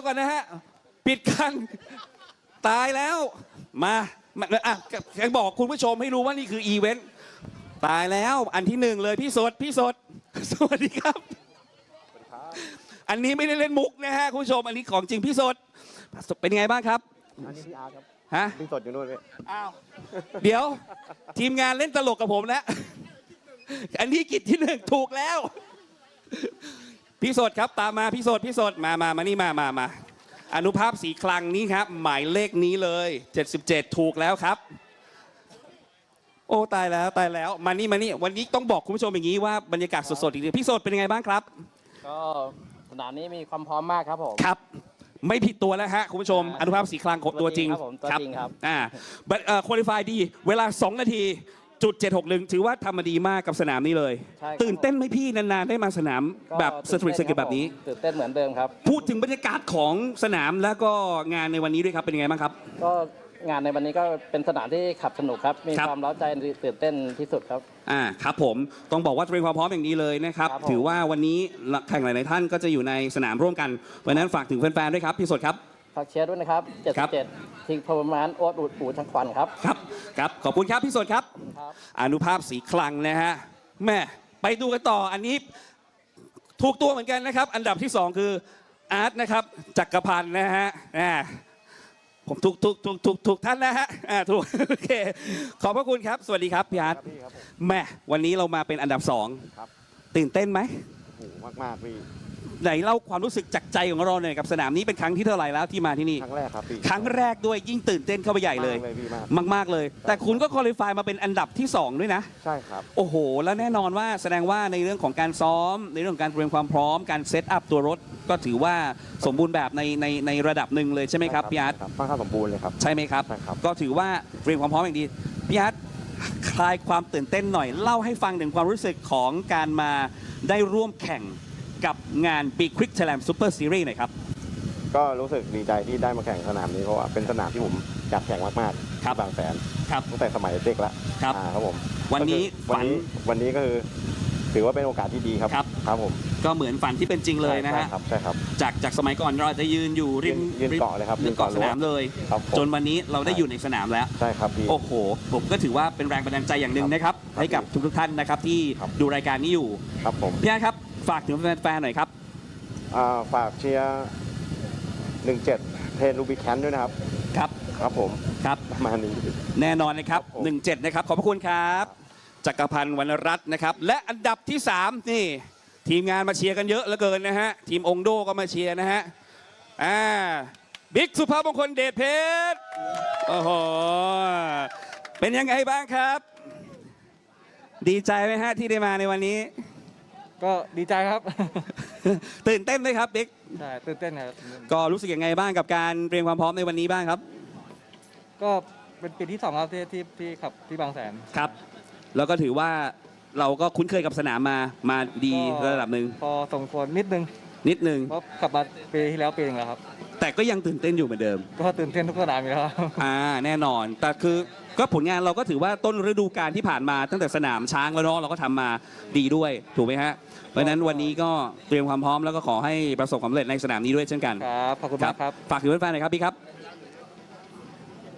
ฝากถึงแฟนๆหน่อยครับก็ฝากเชียร์ด้วยครับชาบูเท่าแก่บิ๊กครับตั้มคัทCNC รักกันบายอุดอ่องระยองครับครับผมขอบพระคุณครับไปต่อกันคันที่4คันที่4หมายเลข98แม่คนนี้เนี่ยผมก็อยากจะคุยมานะครับเพราะว่าเมื่อผลงานปีที่ผ่านมาเนี่ยก่อนหน้านี้เขาก็ผิดหวังไปนิดนึงแต่วันนี้เราก็ต้องเอาใจเชียร์เขานะฮะกับโต๊ะกังสวัสดีครับโอ้โหดีใจที่ได้มานี่คุณรู้ไหมสนามแรกเนี่ยผมไม่เห็นคุณมาเนี่ยผมกะจะโทรไปถามคุณแล้วว่าทำไมคุณจะมาแข่งในปีนี้กับรายการนี้ก็อยากเข้ามาร่วมการแข่งขันครับแต่ด้วยทุกอย่างมันไม่พร้อมก็เลยขอหยุดดีกว่าแล้วก็เมื่อพร้อมก็กลับมาหา FC เข้ามาร่วมกับรายการครับผมแล้วยิ่งสนามนี้ด้วยครับมันเป็นสนามที่ต้องบอกว่าน่าสนุกและมันมากโต๊ะกังชอบอะไรสำหรับสนามนี้สำหรับนี้เหรอครับผมชอบด้วยสตรีทส่วนตัวชอบสนามสตรีทอยู่แล้วได้ท้าทายกับตัวเองแล้วก็ใช้สมาธิกับตัวเองเยอะครับพี่เลยชอบครับก็ถือว่าคุ้นเคยกันมาประมาณนึงแล้วครับผมครับแล้วซึ่งแน่นอนอดีตที่ผ่านไปเราก็ต้องปล่อยให้มันผ่านไปถูกต้องครับแล้วเราต้องเริ่มกันใหม่ถือว่าวันนี้รอเป็นแชมป์ยินดีครับพี่ก็พยายามจะทำให้ดีที่สุดครับฝากถึงแฟนๆหน่อยครับโต๊ะกังครับก็ฝากติดตามโต๊ะกังนะครับทีมรวมช่างเชียงกงนะครับนิติโรจน์ฟิชชิ่งนะครับโต๊ะกัง98ครับฝาก FC ที่ยังไม่ได้รู้จักนะครับฝากติดตามด้วยครับครับผมขอบพระคุณครับครับโต๊ะกังเลยครับอุทิพัฒน์คงกิติพงศ์นะฮะไปดูอันดับที่5นะครับในกรีดสตาร์ทในวันนี้ครับกับทัศนัยใจมั่นนะครับแม่สีขาวเลยสวัสดีครับสวัสดีครับเป็นยังไงบ้างครับพี่ครับพร้อมครับพร้อมเลยสนุกสนานวันนี้รู้สึกเป็นยังไงบ้างตื่นเต้นไหมกับการแข่งขันในวันนี้ตื่นเต้นทุกครั้งที่ได้ลงแข่งครับทุกครั้งเลยทุกเรสเลยถามหน่อยในเรื่องของความสำคัญในเรื่องของการระวังการขับขี่อย่างมั่นคงเนี่ยในสนามสตรีทเซอร์กิตแบบนี้เนี่ยอะไรคือสิ่งที่เราจะต้องควบคุมตัวอยู่ตลอดเวลาบ้างสมาธิครับสมาธิเลยสมาธิแล้วไม่เล่นอันตรายเกินไปครับครับก็คือแต่ละโค้งมันก็จะมีจุดในเรื่องของการเบรกลึกหรือการเข้าโค้งที่จะต้องออกแล้วไปเจออีกโค้งหนึ่งอะไรอย่างนี้ก็เป็นจุดที่อันตรายแต่แน่นอนในเรื่องของความปลอดภัยในสนามนี้เนี่ยก็เป็นอีกหนึ่งความสำคัญที่ทางผู้จัดเนี่ยได้มอบให้กับนักแข่งทุกท่านได้ปลอดภัยมากที่สุดอันนี้คือสิ่งแรกเลยที่เราจะคำนึงถึงความสำคัญตรงนี้ด้วยถูกไหมครับจริงครับพี่ทัศนัยครับอยากให้ฝากเชิญชวนแฟนๆที่มีโอกาสได้มาชมการแข่งขันและมาเที่ยวที่บางแสนอยู่ด้วยครับอยากจะฝากนะครับให้ติดตามผลงานของทีมอูแจ็คเลสซิ่งทัศนัยค้าไข่สมนึกแมชชีนอรี่ทีมนะครับครับพวกเราจะทำให้เต็มที่ครับครับขอบพระคุณครับเป็นกำลังใจให้นะครับไปครับคุณผู้ชมต้องบอกอย่างนี้ว่ารุ่นนี้เนี่ยนะครับใครจะเป็นแชมป์ในสนามนี้ติดตามกันให้ดีนะครับกับรุ่น Thailand Super Pickup Division 2 Class C ครับติดตามกันครับ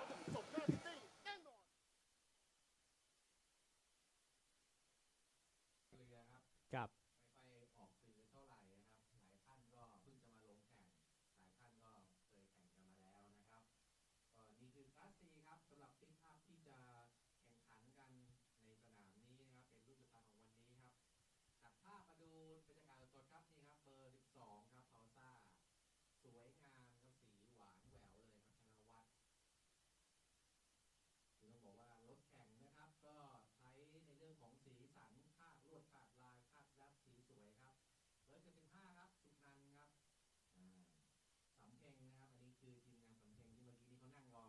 มารอเชียร์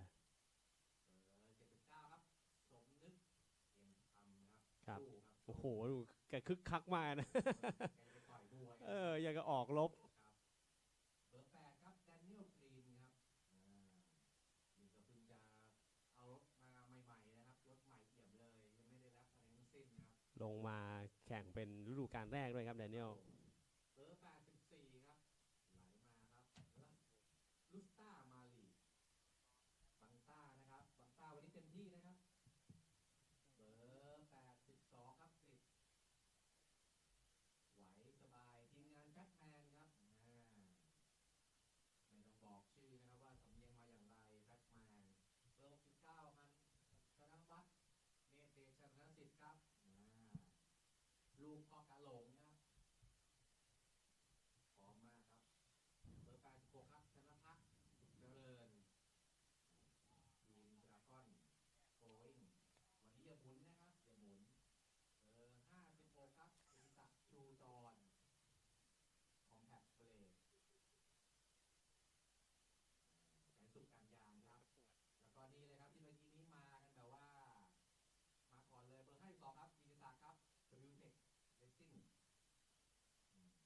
าวๆมากันเริ่มต้นเลยนะครับมาตั้งแต่เช้าเลยแล้วก็ต่อเนื่องครับมาอีกทีมครับของทีมไว้ครับเบอร์ 42 ครับวิทยาไร่ใหญ่ครับไร่ไม่เล็กไม่อยู่ครับจะต้องอยู่ไร่ใหญ่ๆครับนี่ครับชอบใหญ่ๆโอเคแต่ข้างหน้าโอเคครับเรา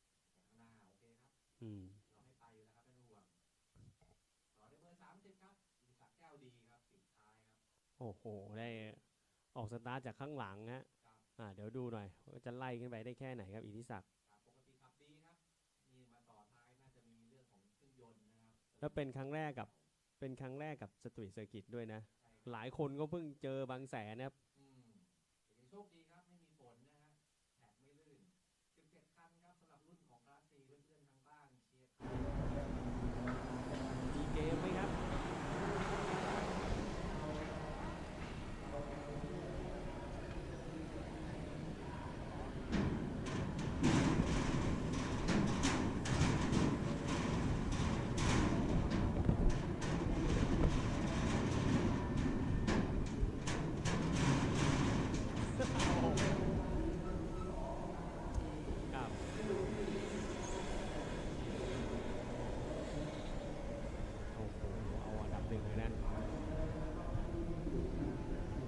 Hello and welcome back, ladies and gentlemen. And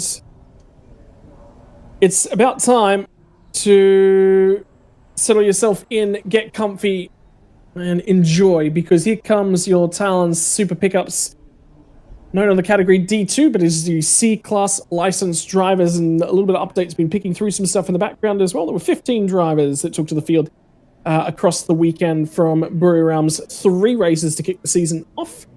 Well, we've expanded that field up to 17 drivers. Of the 15 cars, though, that took to the first round of the season and the 3 races it had on offer for us, I can inform everyone from the first round of the season scored at least 1 point. Rustamali is 15th placed in the championship with 1 point only. And that is a cool little stat as we head off into the rest of season 2025. That's really cool to see. Like, just fun little things that you get to see from time to time in the background.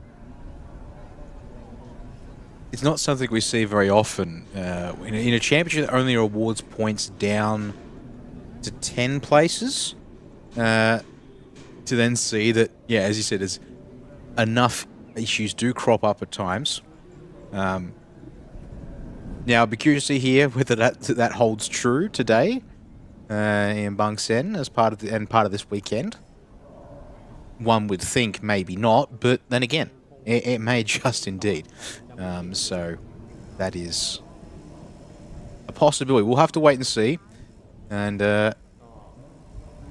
also get our head around 17 trucks, which isn't a large number, but they're large cars, and this is the warm-up to Class A and B. I mean, the Division 1 drivers take to the field.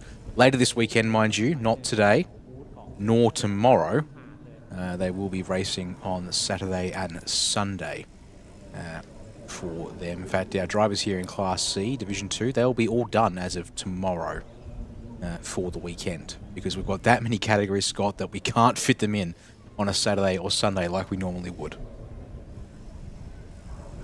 Yeah, so there's lots of racing action happening right across the weekend. Don't forget as well, we did see some interest from Formula 4 Southeast Asia. They'll be joining us right across the season. We'll be seeing them multiple times throughout the championship, including attending here this weekend. And then additionally, we also have Porsche Cup Asia in attendance this weekend, as they were last year as well. So 2 additional categories on top of all the racing action that is a part of the Thailand Super Series and the Super Series. So to everyone that's joining us that's here for the Porsche Cup action, we welcome you for the first time. Formula 4 guys, good to see you guys back once again. This is one of the most unique categories across the Thai racing calendar. And there is going to be a lot of support for the local manufacturer as well. And the Isuzu D-Maxes. A few of the trucks manufactured in Thailand as well. Don't forget the Ford Rangers also. I believe there's a factory here for them as well. I believe the Chevy Colorado. So there's all but one in this field of the C-Class drivers, Isuzu D-Maxes. And we do get one Chevy Colorado in the field. Then, of course, there's the Toyota Hilux Champ car, which is, I think, the single most unique race car we get. Well, there's the Daytona Coupes in, was it GTM as well, which is fairly unique. So, yeah, the benefit is that fans here, this is a festival, a real car festival. People just enjoying car racing. Right up and down pit lane, everyone's having a very good time. And that means that we get to see some very unique race cars take to the track across the weekend, yeah? Love seeing events like this. And I mean, if you look at even looking at the event schedule, for example, pardon me, where is that document for me to review? Like part of the day, there is on the final day, oh sorry, not final day, on example Saturday night, the Super Touring, Super Eco, and Super Pickup drivers. Oh, there you go, nice little refreshment down in the pit lane. With thanks from Bangkok. With thanks from Bangkok Airways, it seems. Yeah, I'm sure. Yes, the camera crew down there will be very much happy. But getting back to my point, is after all the racing's done on Saturday, we have ourselves those drivers in Touring, Eco, and Pickup. 3 hours. They're scheduled to be at the circuit for a meet and greet for those who are actually in Bangsaen this weekend. Sort of all put that in sort of a rough perspective. It would appear, unfortunately, we don't have anything else similar on the cards for this weekend. So, if you're down in Thailand, as we get a nice look at some of the wildlife at the circuit, or around the circuit, I should say, Scott. Yeah. For those in Thailand, in Bangsaen, who actually wanted to sort of say hello to drivers and get a feel for what was up, those drivers, the weekend is done by Friday or Saturday. They're hanging around on Saturday evening for a bit more action at the track with fans, mind you. Street party. It's effectively just a car street party. Get involved if you're over there in Thailand and you're hanging out in our YouTube chat as well. Hello, good to see you all.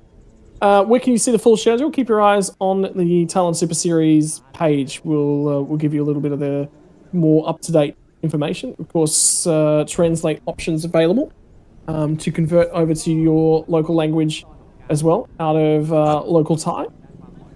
You know, you say that. I think I've found the exact post. So let me drop that in the YouTube chat here. Yeah, so you'll have to be on Facebook to access this. But yeah, Thailand Super Series have a very active Facebook page, so 100% jump on that there if you want to be kept up to date with all of the information to do with this series. So there you are, an update there from the pit lane, Scott. We've got 10 minutes until we get this race underway. We are a little delayed due to a nasty, nasty accident, if you missed it, folks, at the end of Thailand Super Touring. It actually red flagged the race about 16 minutes early. So we are going to have to push back here and be a little bit all behind schedule. It's a little rough for me, but we'll live with that. that still works, just. But 12 laps still set to come at this stage, as long as I don't shorten the race, because we are now eating into the allotted race time for Thailand Super Pickup per the original plan anyways. Well, I think the reason for that is that they'd actually be still down and working on it. A lot of work. There was, I believe, welders and things down at turn 1 on the outside barrier, because that received 2 big hits in 2 races. So one might have been okay, but number 2 certainly was not. So that was a huge impact for the driver of the 65 machine. It's just saying there, actually. Let me see if folks can do a little something here. I'm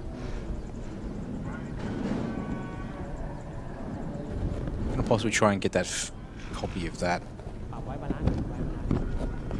If you haven't seen the accident from earlier, yes, that's a very, very big hit. Yeah. Just what I'm thinking. I might try and get that up for us all once again, at least for those who maybe perhaps have joined us late today and missed the action so far. And,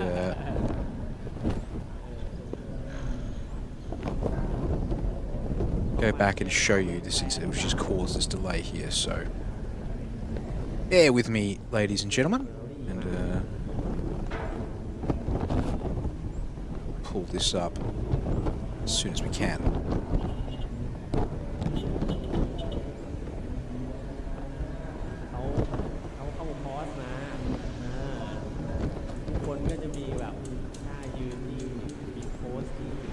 And that's some shots from the team up and manning the media and the cameras this weekend.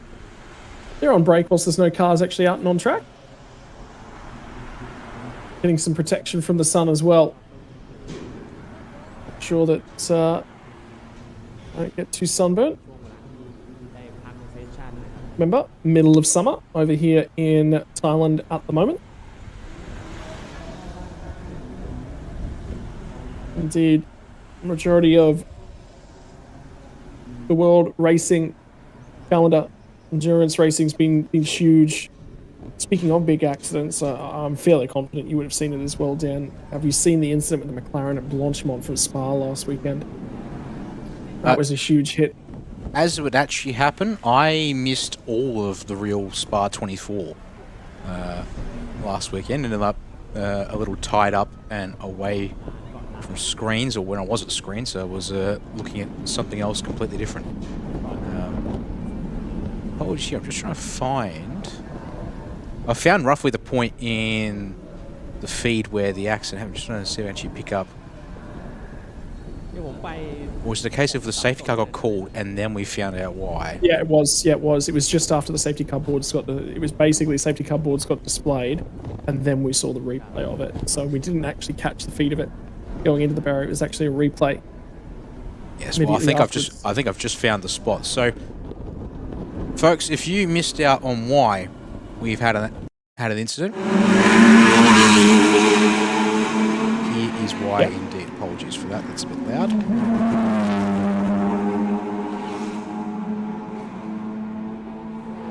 And that is the aftermath, and you're about to see how that car ended up there. So this is from the Super Touring, again, with about 18 minutes or so on the clock. They went to, actually probably a touch over 20 minutes on the clock when the safety car originally got deployed. You can just see that car has gone in there, and that's off the outside of turn 2. And this here's the replay. So that's the race leader, P2, P3, and this happened just in behind them.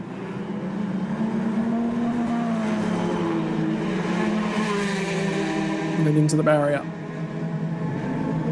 Can confirm the driver did walk away. Have not heard an update about being checked over by the medical crews on that one as of yet.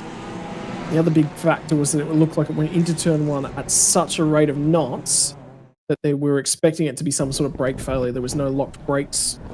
We've both been back over the footage a couple of times and had a bit of a look. There was no locked brakes or anything of the sort. So we're just expecting that he's going to put his foot on the brake for turn 1, and nothing's happened, and the car's just gone straight on.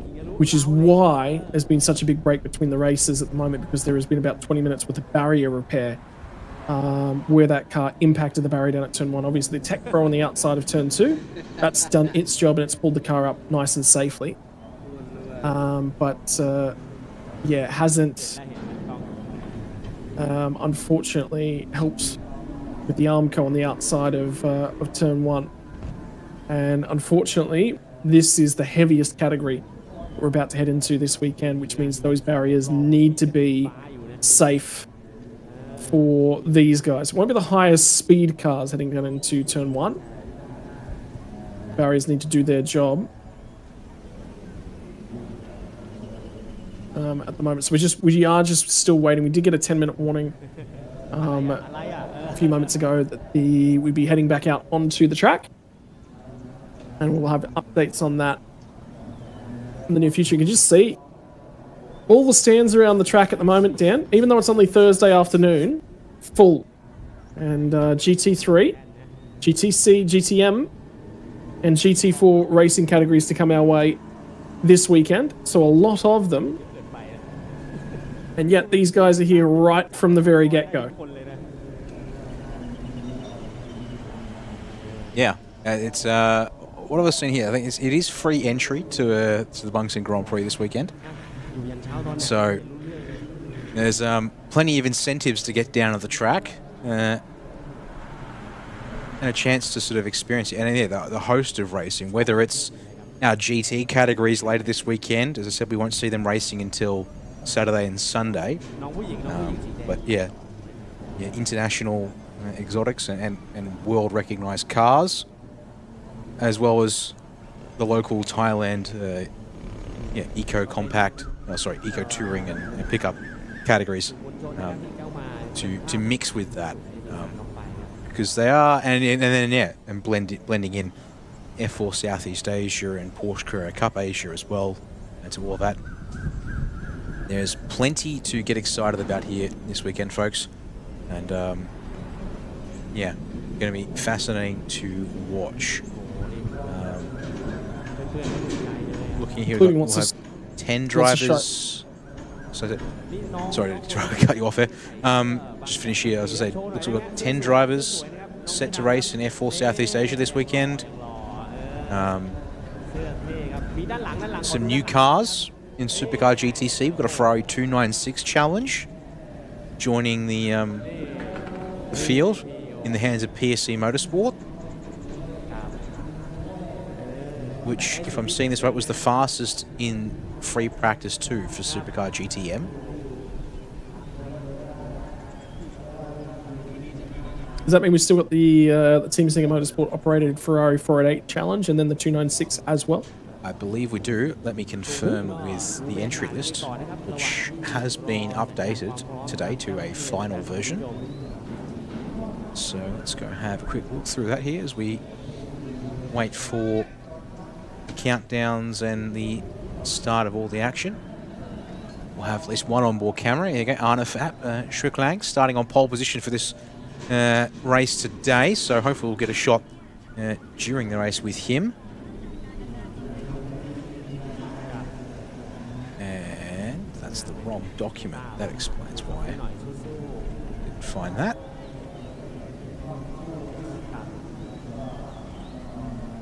GTC, where are you?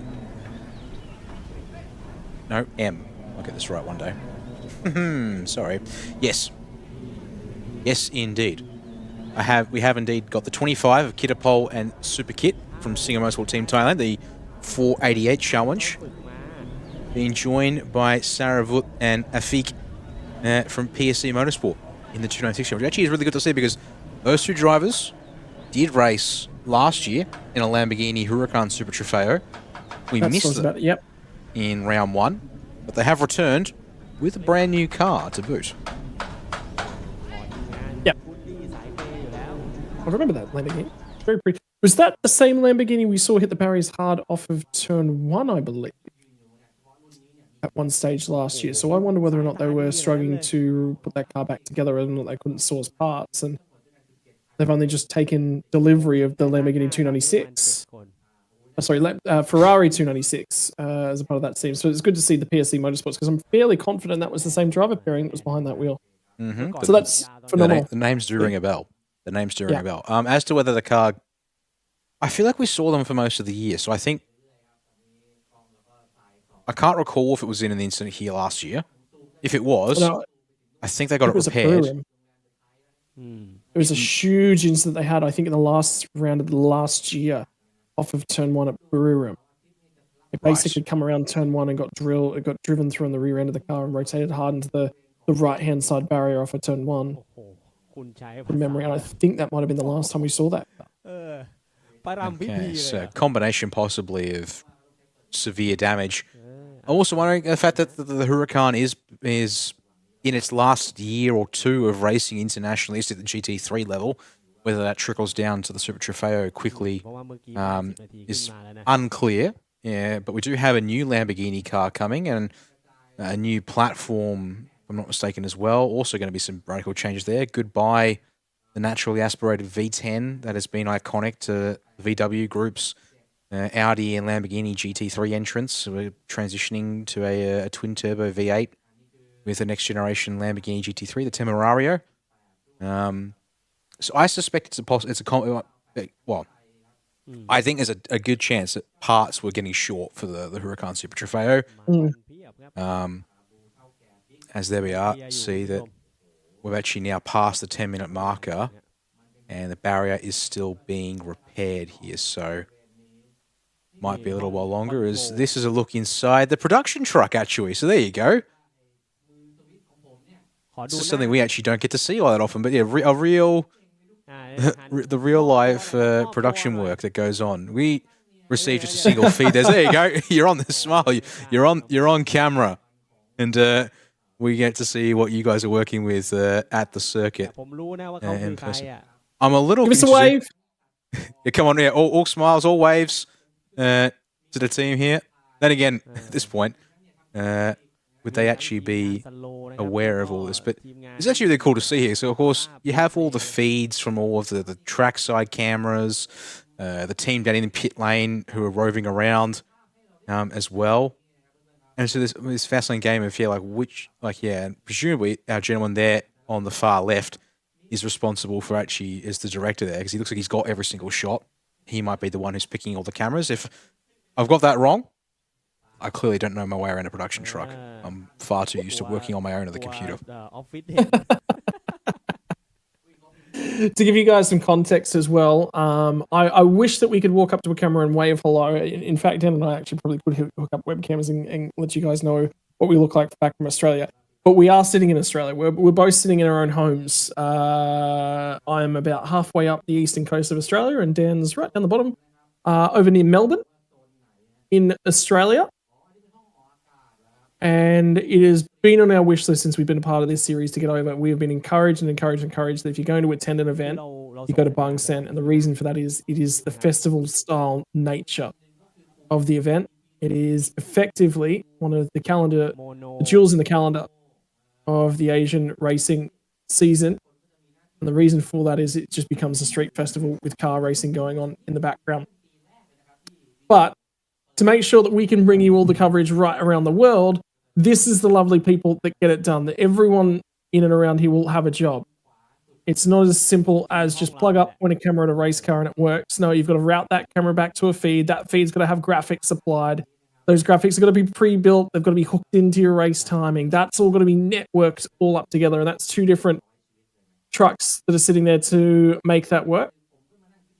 Let alone think about the marshals and the safety crew that bring you the event this weekend. Have a look at all the media officers down in the dummy grid in the pit lane, as well as our fantastic grid girls down there as well. Everyone out here and about. These events don't happen without a massive crew. We also we're lucky enough to enjoy a direct line of communication up to the steward's office as well, so that if we do need more input from the stewards, we can get more clarification. In fact, we wrote off hoping to try and get a message and an update of the 65 machine from Super Touring, and that there was a medical update to say that driver was okay. We haven't received that one as yet, but given that they did walk away from that accident.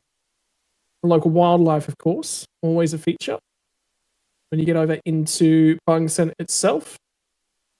But yeah, the big thing at the moment is that we're just waiting for those barriers to be repaired down at turn 1. It was an interesting shot, interesting opportunity. And for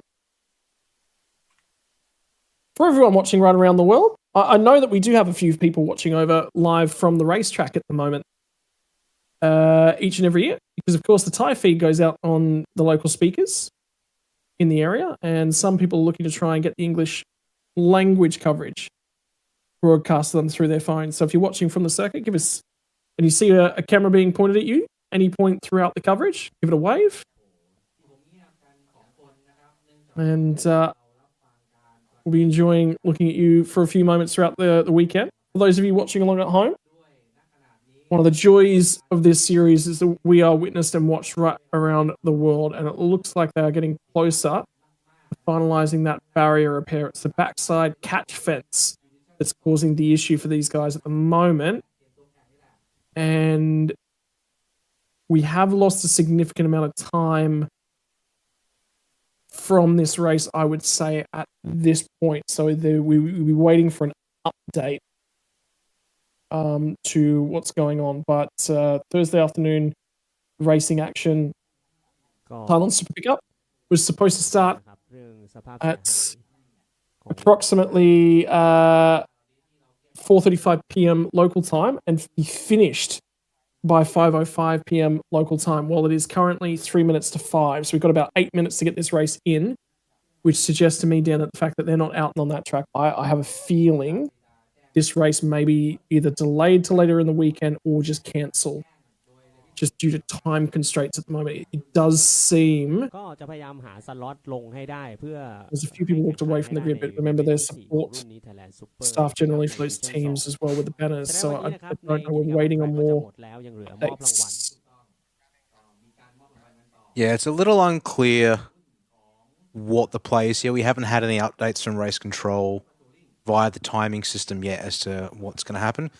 And funnily enough is the case that you were meant to have something else on this evening that was going to happen straight after this. I've still got something on virtually on another broadcast, a virtual broadcast that's happening after this is meant to have all wrapped up and finished. And if we stick to the schedule, then I've got time just to take a moment, breathe, reset for that, and go again. In fact, there you go, Stan's starting to clear out, folks. And we just indeed have had an update on the race control timing and scoring sense, folks. It's not what we would necessarily like to see, but due to the track repairs still ongoing, they have made the decision to cancel this Thailand Super Pickup Division 2 race today. So we are out of races, Scott. So there we go. Yeah, so, and the only information that we have at the moment is that race has been cancelled due to the track repairs. So we don't currently understand if that will be postponed. All that we have right now is cancelled. So my first assumption will be that that will probably be race number 4 of Thailand Super Pickup. D2, or the C-Class drivers, will have been removed from the calendar for the year, unfortunately.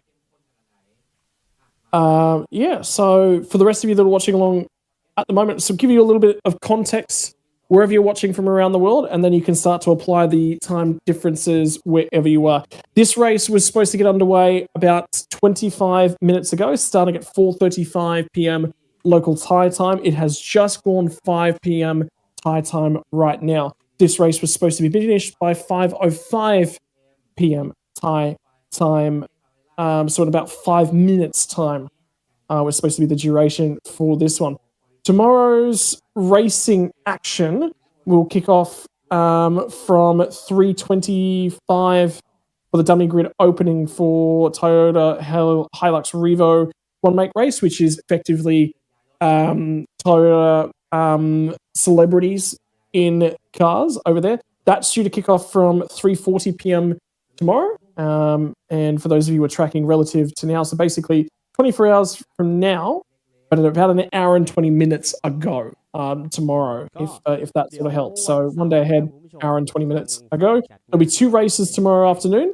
They will be the Toyota Hilux Revo One Make Race, and then the second race of the weekend for the cars that are actually out there and on the dummy grid at the moment which will be Thailand Super Pickup D2, the C-Class drivers. They're due to kick off from 4:30, so nearly the same time slot tomorrow. In fact, it'll be 5 minutes early, so we will be concluding your broadcast by about now tomorrow afternoon.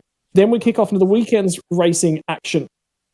Porsche Carrera Cup Asia will be qualifying from 8:30 a.m. on Saturday, the 5th of July, and they will have qualifying too from 9 to 9:20 a.m.